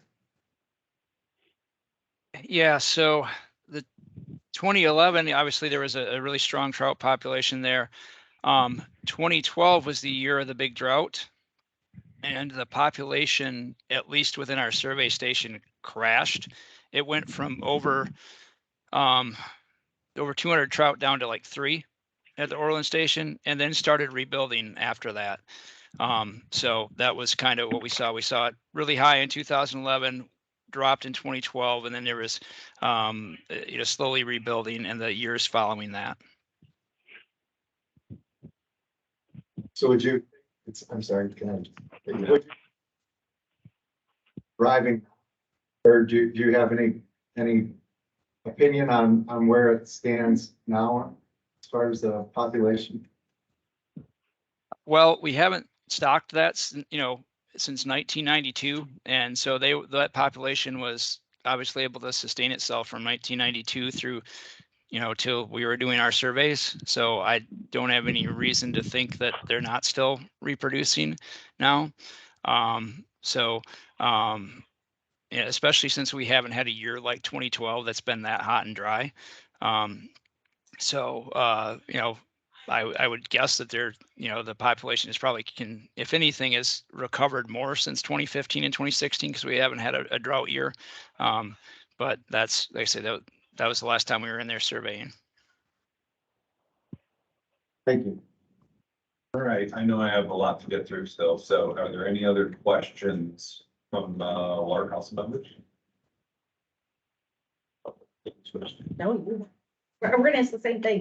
Go ahead and ask them. So, since the water temperature seems to be getting cooler, is it a possibility that actually the irrigation withdrawals are creating some of that temperature change? We don't have that type of correlation or information with it.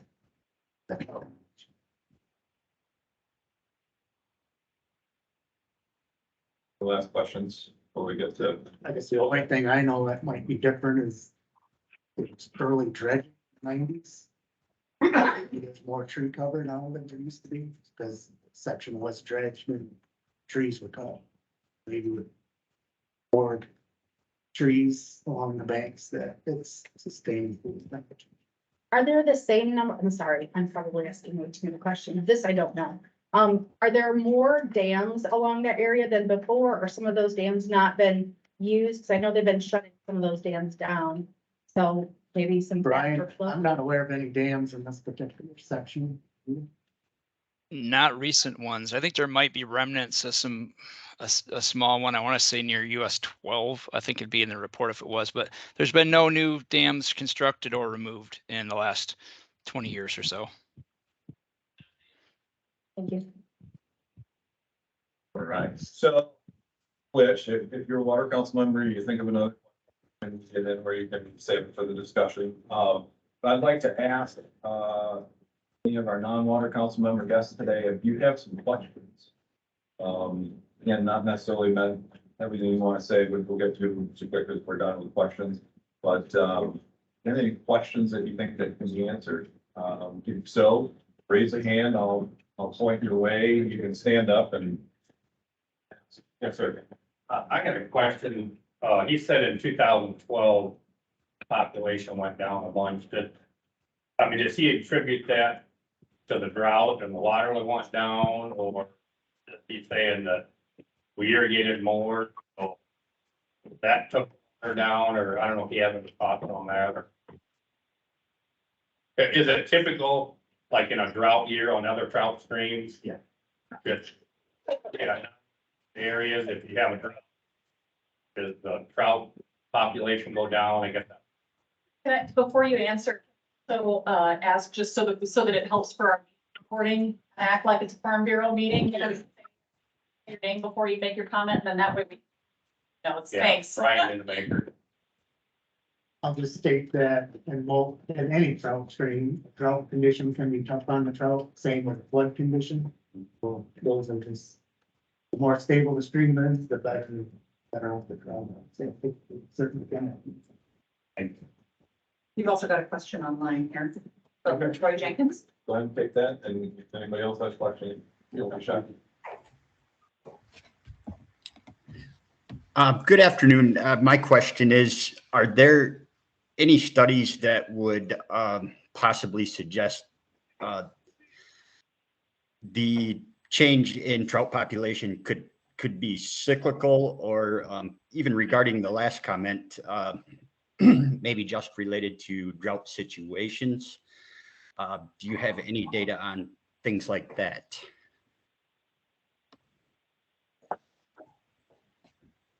I think they can be. they can cycle for various reasons. Most trout streams are very stable on water, and the population's usually stable, but some things can happen in the watershed that can impact it. Times of nutrient flow, dams, dam removal, pollution events. Jay, I will say that, I mean, yeah, I'll agree with Jay that, they tend to be cyclical, can be, like I said, it can be influenced by drought and flood events. I would say the drop, the magnitude of the drop from 2011 to 2012 on the Prairie River was one of the most dramatic I've seen in 18 years as a biologist for the DNR. So it was a big drop. They obviously weren't all gone because they started coming back the next year, but it was, so they do tend to cycle. This was a big roller coaster as opposed to a small roller coaster like we tend to see on other streams. Okay, thank you. Thank you. Eric, sir. Eric. Hey, looking at, I've read the report that you guys put out, and it does come out as, in essence, you're making decisions from the data from 2015 to 16. Now, based on what you said today, it almost sounds like the data started in 2011 through 2016 to make the recommendations that we're doing now. Okay, obviously, if that drought, that is probably as severe as it. Then nothing takes place until now, recommendation. Why such a long period? And then it just, like, it's a short segment of time that you're making a big decision. It takes so long if it's such a severe issue. Thing that I'm aware of is we did an internal policy of how to make a stream designation change. That came up while we were collecting data back in 2014. That was the underpinning from this group to develop that policy. So it took some time to develop that stream check tool. And then to get that policy approved within our division. So it was approved in 2021. Yeah. Pull the trigger to move. Okay, so the last time though you took a fish, because this is all based on fish from fish and temperature. Yeah, but I mean, that's what it's here for, is fish, right? The temperature you're reading is based. We're trying to protect the fish. Yeah, okay, yeah, I understand. But so, 2016, you did a 2-year study on fish. What is it now? Anybody answer? More question, I don't know. We have done is fish collection. Brian, has there been any fish collection since 2016 or 15? Not on the prairie, no.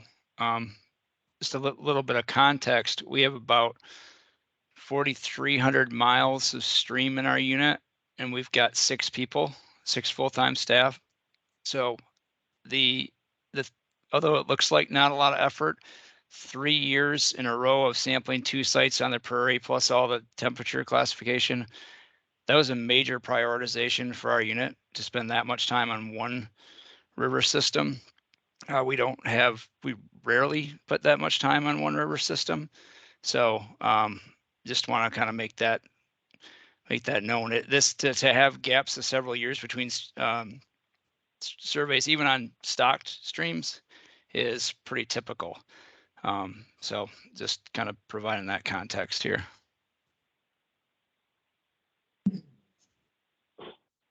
I have another comment to be louder when you guys are talking. If you guys are in the back area, hard for them to hear. Joe Chamaski with Michigan Valley Irrigation. Have you guys took an effect on drain tile? It said 25,000 acres right there, a farmland. Drain tile, is that doing anything to the temperatures of the water? And if so, if drain tiling, is all the work gonna go like this? We did not study that as part of our. Okay.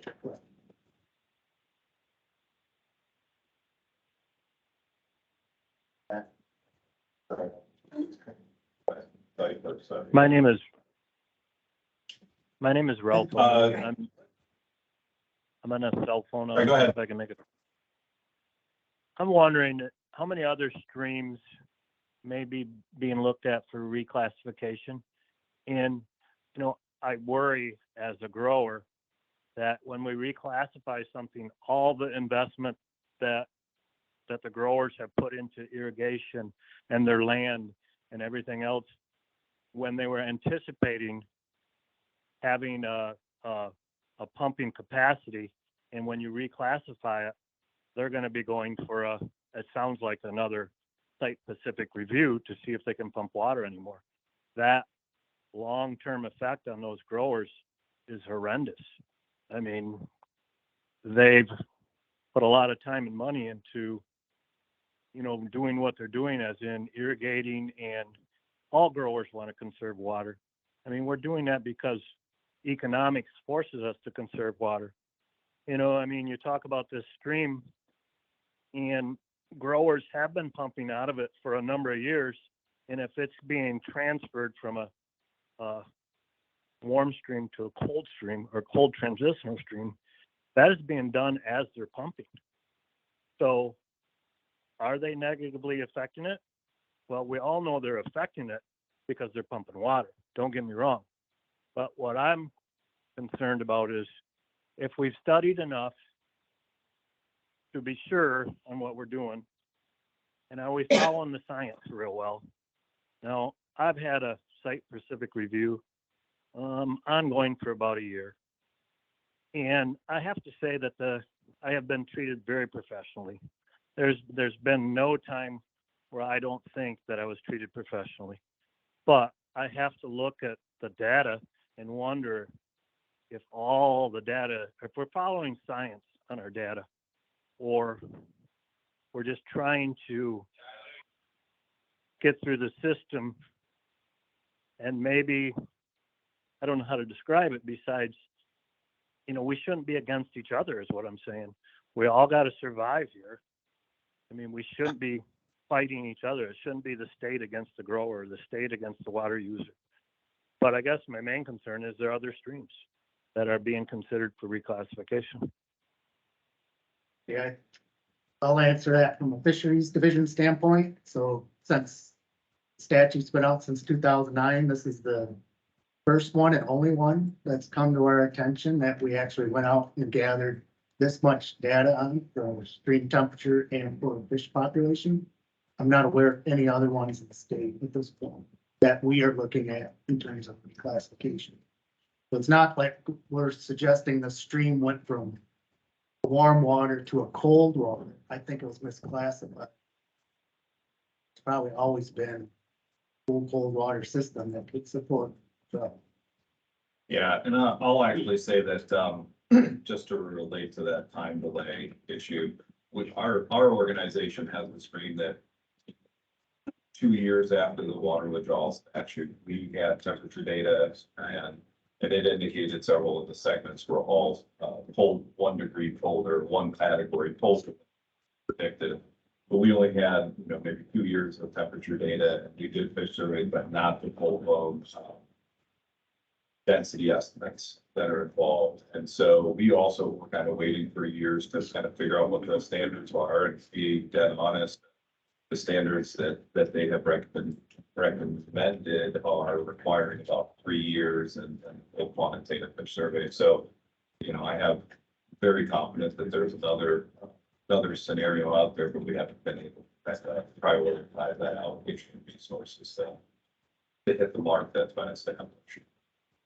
This is Jim Mel with Eagle. If I can make one further comment.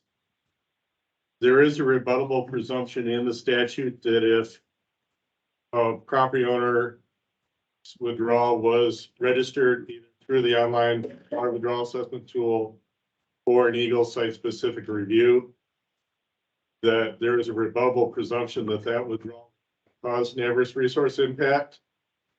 And that shifts the burden back onto Eagle to have to show through a preponderance of evidence. That means it's more likely than not that that withdrawal is causing an adverse resource impact. 13 years into the program, we haven't done that yet, so that tells you how likely that is. It's a pretty big burden that we will be breaking new ground. So that's subject to considerable internal discussion, trying to figure out, okay, just how would one go about doing that? So. All right, I'm gonna try to spend just a couple more minutes to try to get some other questions from the audience, and then we'll shift over, and I want to make sure that you all have adequate time for public comment. So I saw you. Jennifer Works, Branch County. I have a two-part question. So, you said you did the first analysis on this in 2011, okay, and then in 2015, okay, and so you said you took the water. Was it the same? You assess what was the environmental conditions in each one of those years and take those things into consideration, additional to just the specific temperature? Yeah, so I can at least explain what the temperature process was, and Brian might fill ahead what else was collected. But these meters take a temperature every hour throughout the whole year, but we really focus in on the month of July. So we're looking at all those temperature meters up and down the river, summarizing them to the month of July. Looking. Okay, so. But Brian, are you looking at what other data is collected at the point where the temperatures collected?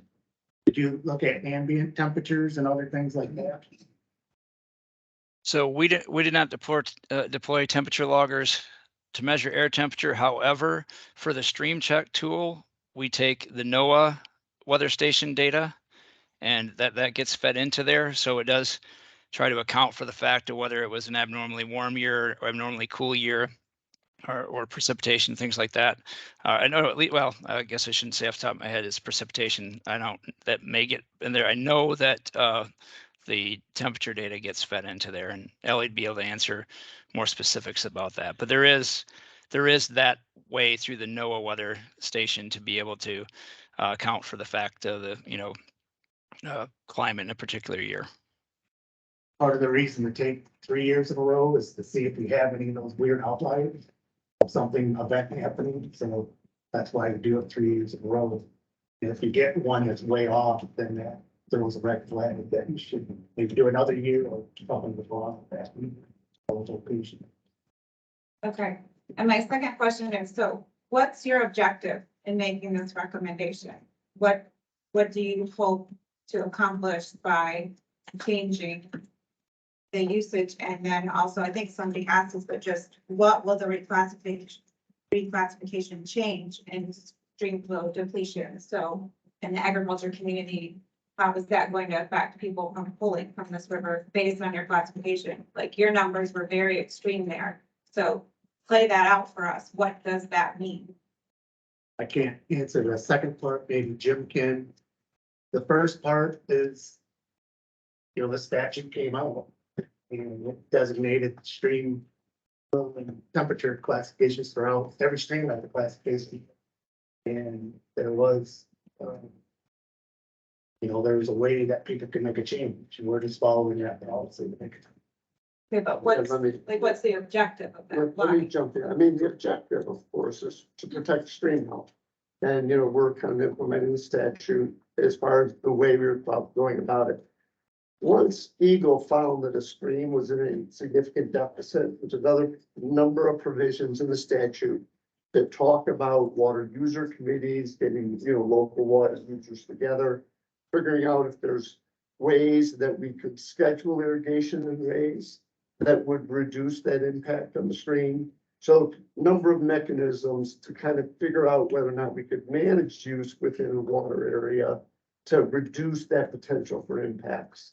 Again, as we've seen from all the data, it's exactly what we predicted, which is you're always trying to protect the stream in the worst drought years, because that's when the impact's going to happen. That's when you're going to see a population crash. So years where there's lots of water, you don't expect to see any problem.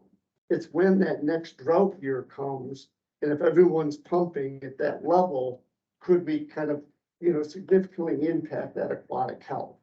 So we'd be trying to figure out if there's a way we can manage irrigation schedules in a way that would allow people to kind of continue farming as they have been, but minimize that potential impact. So again, maybe just a little bit more coordination of who's irrigating when, along those stretches. Again, that was kind of the whole purpose of water user committees. We, again, like stream classification, haven't set those up yet. So this is all kind of new stuff on how we would try to facilitate that local discussion to figure out how you could manage your way through potential drought situations. Thank you. I'm gonna, for a second, I'll take another question. If there's any other burning ones involved with this forward. Rob. You touched on 2012 a little bit. There was quite a decline in population of the trout. Due to temperature and water level, both, I suppose.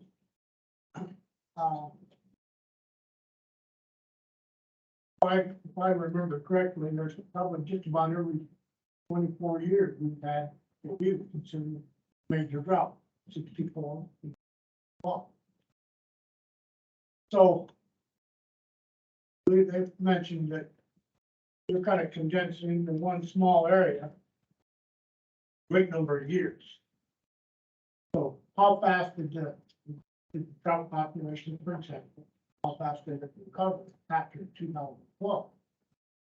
Was it very noticeable? Brian, after you noticed the decline in the trout population in 2012, did you see a rebound at all by 2015? Yeah, not so much at Bowers Road, but at Orland Road we did. And it varied. There was a couple of years that were better reproduction in there than the others. I don't remember off the top of my head, but it was, yeah, we went from 3 fish to, I want to say we might have been back closer to 100 again on the last one. I'd have to, don't quote me on that number, but it is in the report. It was a sizable increase. So what I think happened in 2012 is I do think the population declined, but I also think there was emigration from the station. Fish were probably trying to find the deepest water they could find in that year. So there was a mixture of the population being hurt. We did not see I can't remember any or very little recruitment of new fish in 2012. So in other words, that year's spawn that it didn't work out. There was the conditions were too harsh. There was not a lot of successful reproduction in that year. But the following years, they were able to reproduce. And like we tend to see in fish populations sometimes, when the density of their population is low, then they tend to kind of compensate for that and have some good reproductive years and good growth. So they did seem like they were bouncing back. It did not ever get back to the level that it was in 2011, but it did come up noticeably after 2012. All right, thank you, Brian. I'm gonna push forward and we're gonna go back to maybe item D, which is finishing up some discussion. Any other kind of comments or discussion that the council members have? Think about those for a second. You're gonna return to Kelly, return to Todd. And if you want to share something for a couple of minutes worth of time, I know Todd can share for his short times or long times. I was gonna say, if you give them too much time, they'll talk and we'll be here till 5. Like me, yes. I will keep it very short. So, Jason Kelly asked me to take a look at the technical side of it. So this has nothing to do with any of the theoretical before during which that this is just a technical review of reports. There's 3 reports that I read from the DNR, the 11-12 report, the 13-14 report, and then the 15-22 report. I also looked at the string check tool. Jay sent that over to Orland. Thank you for doing that. I also downloaded the EPA protocols for the stream temperature collection, because the request is to go to a cold transitional stream. There's only a 3.5 degree range Fahrenheit. That is a very tight window And it's been mentioned before, this has got a lot of major potential impacts. So the bar is pretty high to get this right. So given that, I went in and I looked at, okay, what are the things that are out there? So in 14, there was 19 temperature loggers that were deployed. 7 of them were on the main stem and prairie. In 15, there was 7 temperature loggers deployed total. 2 of those weren't deployed until July 20. Trying to find the July mean temperatures, so those 2 were basically useless for that. And in 16, there was 3 loggers that were. There's 2 fish sites that were looked at. One at Ormond Road, it's about 1,100 feet long. The other one at Bowers, about 800 feet. Fish numbers for Bowers in 3 consecutive years went to 37, 10, and down to 5. At Orland, it went from 3 to 37 to 137. So there was definitely a difference between them. But if we look at, let's go back and talk about the protocols. So how accurate are the readings that were out there with the loggers that were deployed? The EPA protocol that was cited in the report asked for air temperatures to be sample intervals of the water to be every 30 minutes. Those loggers were set to either 1 hour or 2 hour intervals, so at least double. EPA protocol asked for air temperatures to be monitored at the stream side where the temperature loggers for the water are. But the air temperatures that were collected from Lansing, which was 80 miles away, or Three Rivers, which was 30 miles. The protocols asked that you not put a logger near a confluence with the tributaries, so the tributary mixing doesn't influence the main stem temperatures. And it also asks that you don't put the loggers near the riverbank that have wetlands attached to that riverbank. 3 of the sites were set at confluence areas. 2 of those included the Orland Road and the Bowers, which are where the 2 fish studies were. There's at least 5 of them that were established right next to some of the wetlands. I also looked at the QA/QC. So if we do collect the data, how do we verify the data set? Loggers that were used were the same ones that we've used in the past. They're onset tidbit loggers. The accuracy is plus or minus almost a full degree.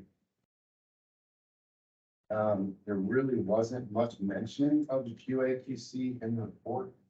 The protocol requires that you do a certified thermometer off the screen at different depths to verify that the water is being mixed at that location. I don't know if that was done, it wasn't reported. Protocols also ask that you collect an instant temperature upon installation and decommissioning of the probes to verify at least endpoints. That wasn't mentioned whether that was done or not. And protocols also ask that you download it as frequently as possible because it is an active stream. Things move around, things shift, things change. And as far as the report goes, at least what was reported in there was it's an endpoint and a deployment in March, basically, and removal in November, with nothing in between.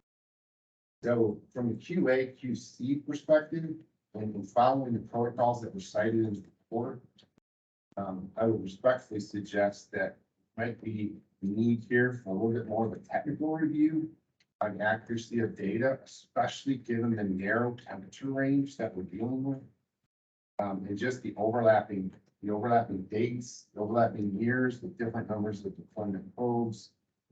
There's just several things in the QA/QC that to me as a professional will put up a red flag.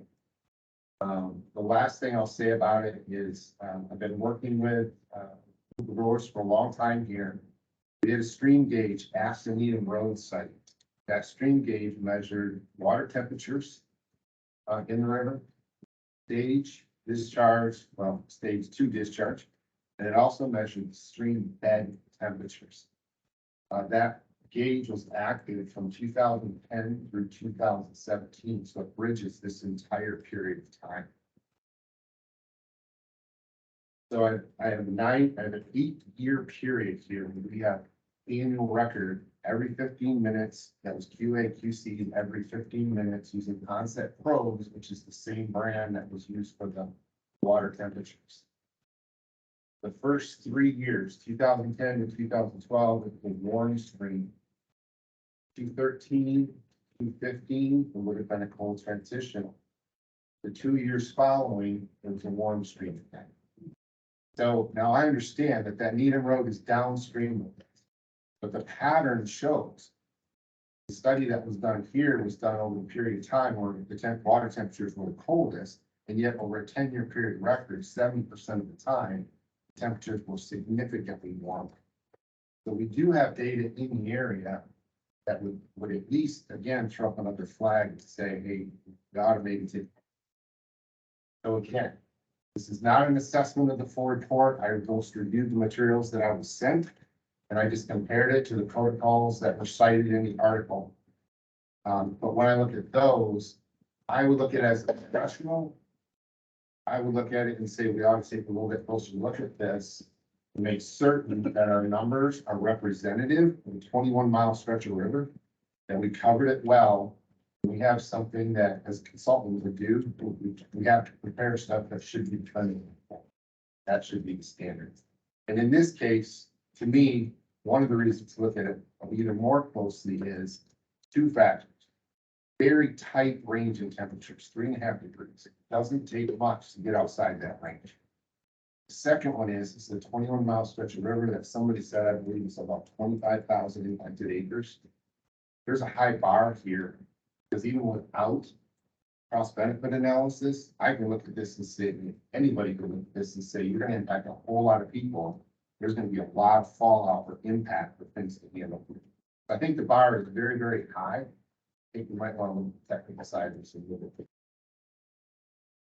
Thank you. Big time. Other discussions, comments from committee members on this topic? And it can happen, we can keep going. But I will also just say that, obviously the commission is, the director and the department are on their timeline for this. We can always revisit larger topic. Yeah. Our perspective. Not this particular one, but the overall. Just a question, having talked to a number of the growers who are in today, as well as other folks who had learned about the proposal, a lot of them have local information on the ground in terms of, you know, where there are discharges, where there are, you know, where there, everything from drain tile to wastewater plants to industrial users who, you know, who are making periodic either withdrawals or discharges to that stream that could potentially affect temperature. Drain commissioners got a lot of information on that. Is that information that would be helpful or useful to the DNR in making this decision? In terms of figuring out kind of where we are on data collection and what potential influences there are on temperature? And if so, is the public comment period the best way to share that information, or is there some other way that the director would want to get that?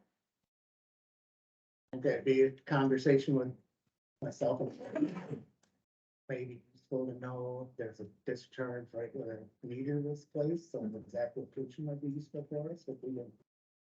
Do that, so Okay. we can provide that information. Okay. Sounds good. But that information is not part of the policy. Right. No, I mean, just as far as like the data collection. So I was talking to Mike Hart, who's the drain commissioner down in Branch County, and he was like, boy, did they know that that here's all these things that I do, and here's all the, and here's all these discharges along these points. And I said, I don't know if they know that. Okay. So I was thinking back when we gathered the water assessment process. And like you said, whether it's in the tool or not, the map that's in the tool is developed by Fisheries Division. And as that was developed, I think there probably was some model that was part of it. My recollection is that was taken out to every district office, every fisheries district biologist had a chance to look at that and then on it. So somebody at that point looked at it and said that map was okay. I know there's been a lot of interest in Prairie River by Fisheries Division over the years, and we've having discussions over the years with fisheries and great concern about drain projects and things like that. And I read with interest the stocking program that went on in the 70s and the 80s.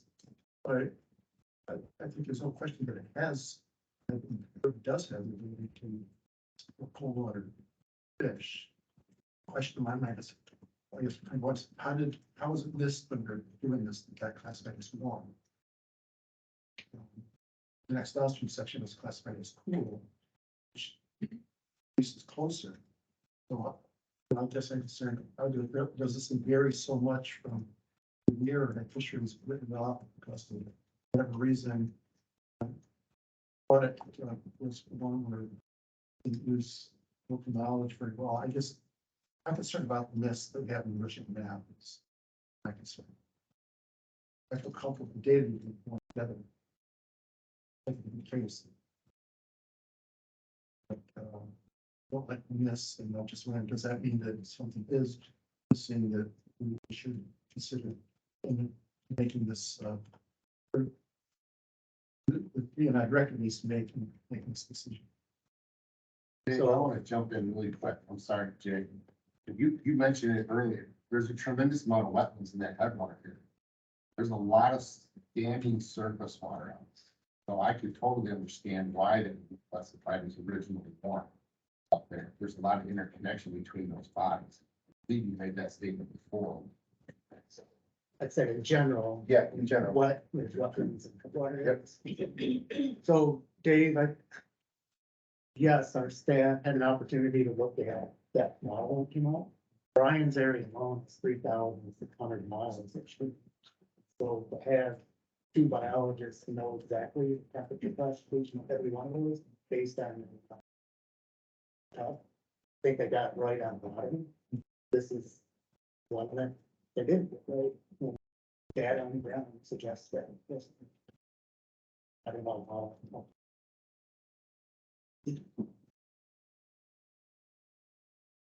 Other points of discussion from council members? All right, not seeing any more. I appreciate everybody's help there. Again, we're gonna switch for just a second to public comment. Brian Akers will take over, but again, do not forget if you're interested and you have comments, please remember Thursday, NRC. That's the meeting with the decision maker. So thanks, and I will turn it to Brian. Great, thank you, Brian. And this, at this point in time in our meeting, I was open to public comment. We do ask for a 3-minute time limit, and the first person that has a comment to make, we're very serious. Just so I can got one over here. We'll do this one and then you, yeah. Just real quick, I do appreciate you guys lack funding, doing a lot of things. I get that. But it sounds like that funding started to come. Am I misreading what you did? Department of Natural Resources does not get any funding from I'm what sorry, this- could you say your name again? I'm sorry, Eric. That's right. So you guys will get no funding from. currently do not get any funding that's supported by Game and Fish stuff. Okay. This thing. Thank you. Yes, sir. My name is Kenneth Norton. Appreciate the opportunity to think about this important subject, and I have some embedded questions, but I don't expect answers from you.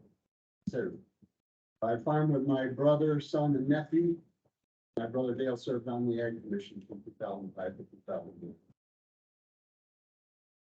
My family has owned a farm within a half mile of the Prairie River since 1880. Currently own property bordering approximately 1.6 miles of the Prairie River, beginning just above Bowers Road. We began irrigating from the river in 1974. Currently pumped directly from the Prairie River in 5 locations and have 2 wells within the watershed, irrigating nearly 600 acres. Much of our soil is loamy sand. Irrigation is not just a yield booster on that kind of soil. It can be the difference between a decent crop and a crop failure. The DNR has already classified the Prairie River as a type 4 trout stream from Bowers Road to McHale Road. And the question is, how does changing the MIWAC classification further protect fish populations? would this reclassification impact fish populations? The proposed reclassification of Prairie River is a solution in search of a problem. There's no problem here. Your research shows that cold water species of fish are thriving in the river despite the fact that we have been irrigating from it as a warm water stream. Multiple use management of this resource requires that it remain classified as a warm water stream so that the livelihoods of those who depend on it for irrigation water are not threatened by an arbitrary reclassification. Proposed reduction in water withdrawals would have a huge negative impact economically on my family. Temperature conditions and fish populations that the reclassification intends to protect have been maintained for many years with the withdrawals permitted under the current classification. In addition to your research, anecdotal evidence comes from a neighbor's frequent happy catch and release of brown trout from our property bordering the stream, and another neighbor's report of observing, or he didn't catch it, a 24-inch trout in the pool below our old culvert was recent. How would the proposed change in classification protect that fish population? What benefit to fish populations is there to justify the adverse impact on farmers? I urge you to recommend the director that this proposal be rejected. Thank you, Tom. You want to respond? No, that's up to you. I would say that, we'll just accept the public comments at this point. Yes. Jim Carl's there. You said there a while back that there was, you would put fish in the Prairie River to restock it at one time, Back in the 80s. the eighties. Okay, how many did you put in the eighties that was gone in 2012? So may only be living in the river for 4 or 5 years. What's the lifespan of a trout? Southern Michigan, how old have you seen brown trout in southern Michigan, Ryan? 4 years is getting fairly old. Yeah, 4 years would be a pretty old one. I mean, they've been reproducing. That's the answer. These aren't fish that are left over from the 80s. These fish are, if you get a 5-year-old brown trout, you've got a really old brown trout. Most of the ones we catch are 3 or younger. Right now, the river's producing brown trout naturally with no help from the lead. Yeah, so the irrigation has really not affected. Period. All I'm saying is that trout can stay in that system and the temperature is cold. So it's not classified. Okay, let me ask this now, do I understand this? This board only actually makes a recommendation to the director of Eagle or DEQ? Temperature changes, it would be the DNR. DNR. Okay, that man is paid by the state of Michigan, correct? Not the federal government? And he actually has more power than the governor does, right? Not necessarily. Well, now, wait a minute. He's sitting there. There's a bunch of farms that actually have the right to use that water with their abstracts.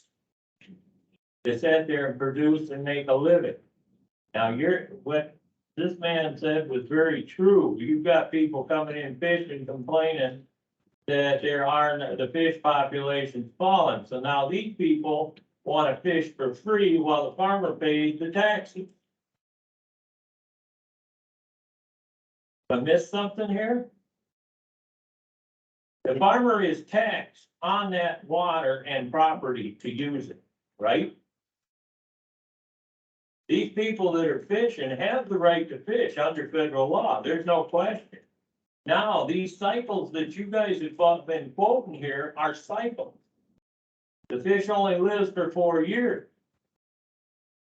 We're sitting there now going through several temperature changes. You have absolutely no data today for 2022, a year that turned a tremendous amount of heat that was record breaking. Not necessarily lack of water.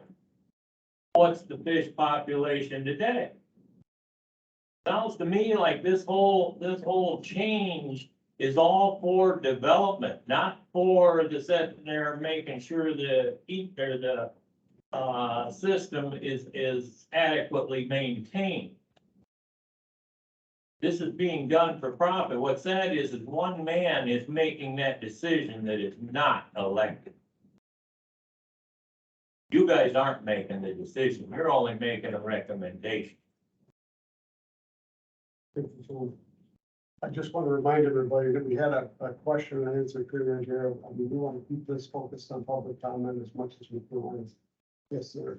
Thanks, Brian. Larry Walton, St. Joe County. This is just something for you folks to consider. I know Jim was asked and didn't have a number. I'm not going to profess that I do, but I'm going to suggest that somewhere in the neighborhood of 70 withdrawals. Here.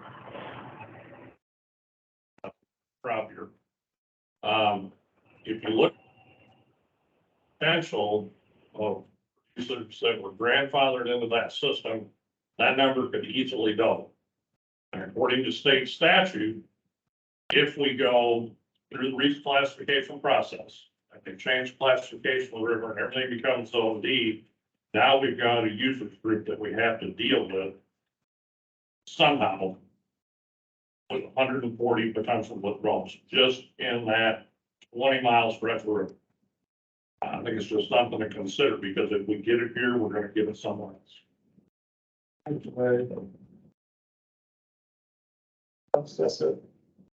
So, as Chad, wait, as the board thinks about making their recommendation, one thing to consider is unintended consequences.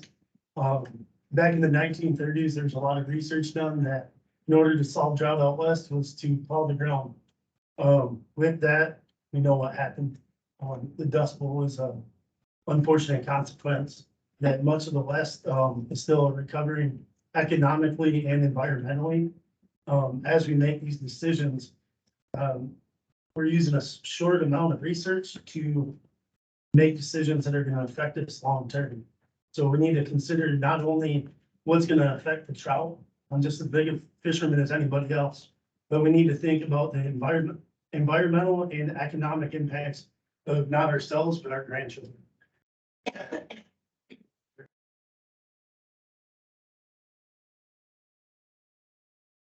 Yes. Hi, Jennifer Ward. I guess in summarization and everything that I've heard here today, it sounds like based on what Todd shared in the reports and his findings, and then also based on the points that you made from our local drain commissioner, that you have faulty data that you're making this recommendation on. And you even said that there are 6 of you to cover 4,300 miles of river to assess. My request would be that you go back and you reassess and you use our local people and resources and you collaborate with them and figure out what the real data local to our community shows before you make a recommendation that is going to affect 25,000 acres and a family farm that's been in existence since the 1800s in our county. Because this is huge. And I think we've all heard the saying, you can't see the forest for the trees. We're the trees in that community. And you're making a decision here in Lansing that has detrimental effects on each of us in our community.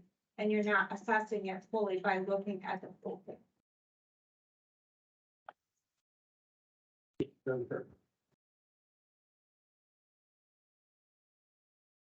Anybody else? Anybody with us online that wants to make a comment?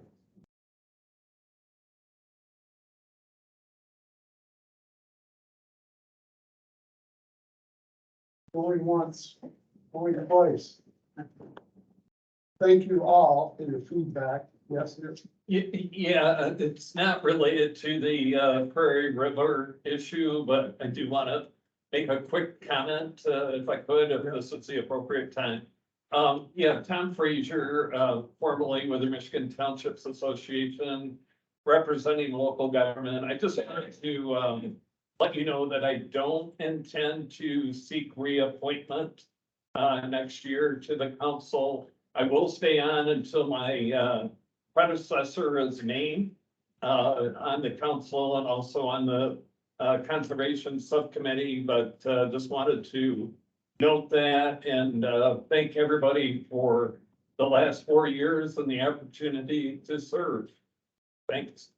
Thank you for Thanks. your input and volunteerism and all your involvement. And ladies and gentlemen, thank you very much for your feedback. It's taken the time out of your busy days to be here today and voice your opinion on a very important subject matter.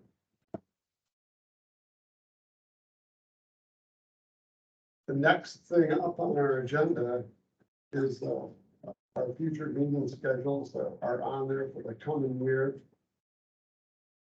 I think, going into a non-report year, so our meetings are scaled back to 6 meetings out of the year.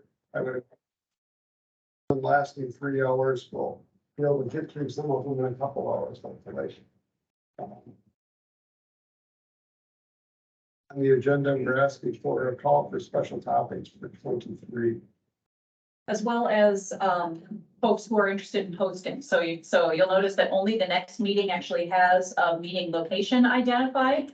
And we wanted to leave that open so that if folks either have conference space that they're willing to use, or if you have something to show us, if you want to bring people out into the field, if you want to do something, in terms of bringing the council out to a location, we definitely want to make that available and open up that, that opportunity for folks, because thank goodness we're mostly back in person. So I with the caveat that we can't provide online access if we're standing out in the middle of the farm field. So we do that, you guys got to show up in person if you want to hear it.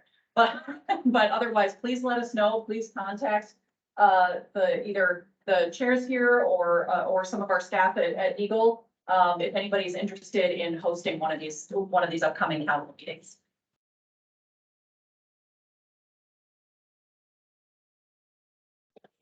I'd ask that wherever the sign-in sheet, if you have. I've got it. Okay. Did everybody get a chance to sign it? Anybody not? Okay, seeing nods, so I think we got everybody.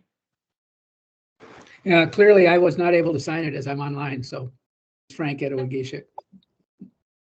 So everybody who participated online, we've got you. Thanks, Frank. Next up on the agenda is our last open comment period. Again, does anybody have any further comments to make? I guess I'll say thank you guys again for all of your help these last 2 years.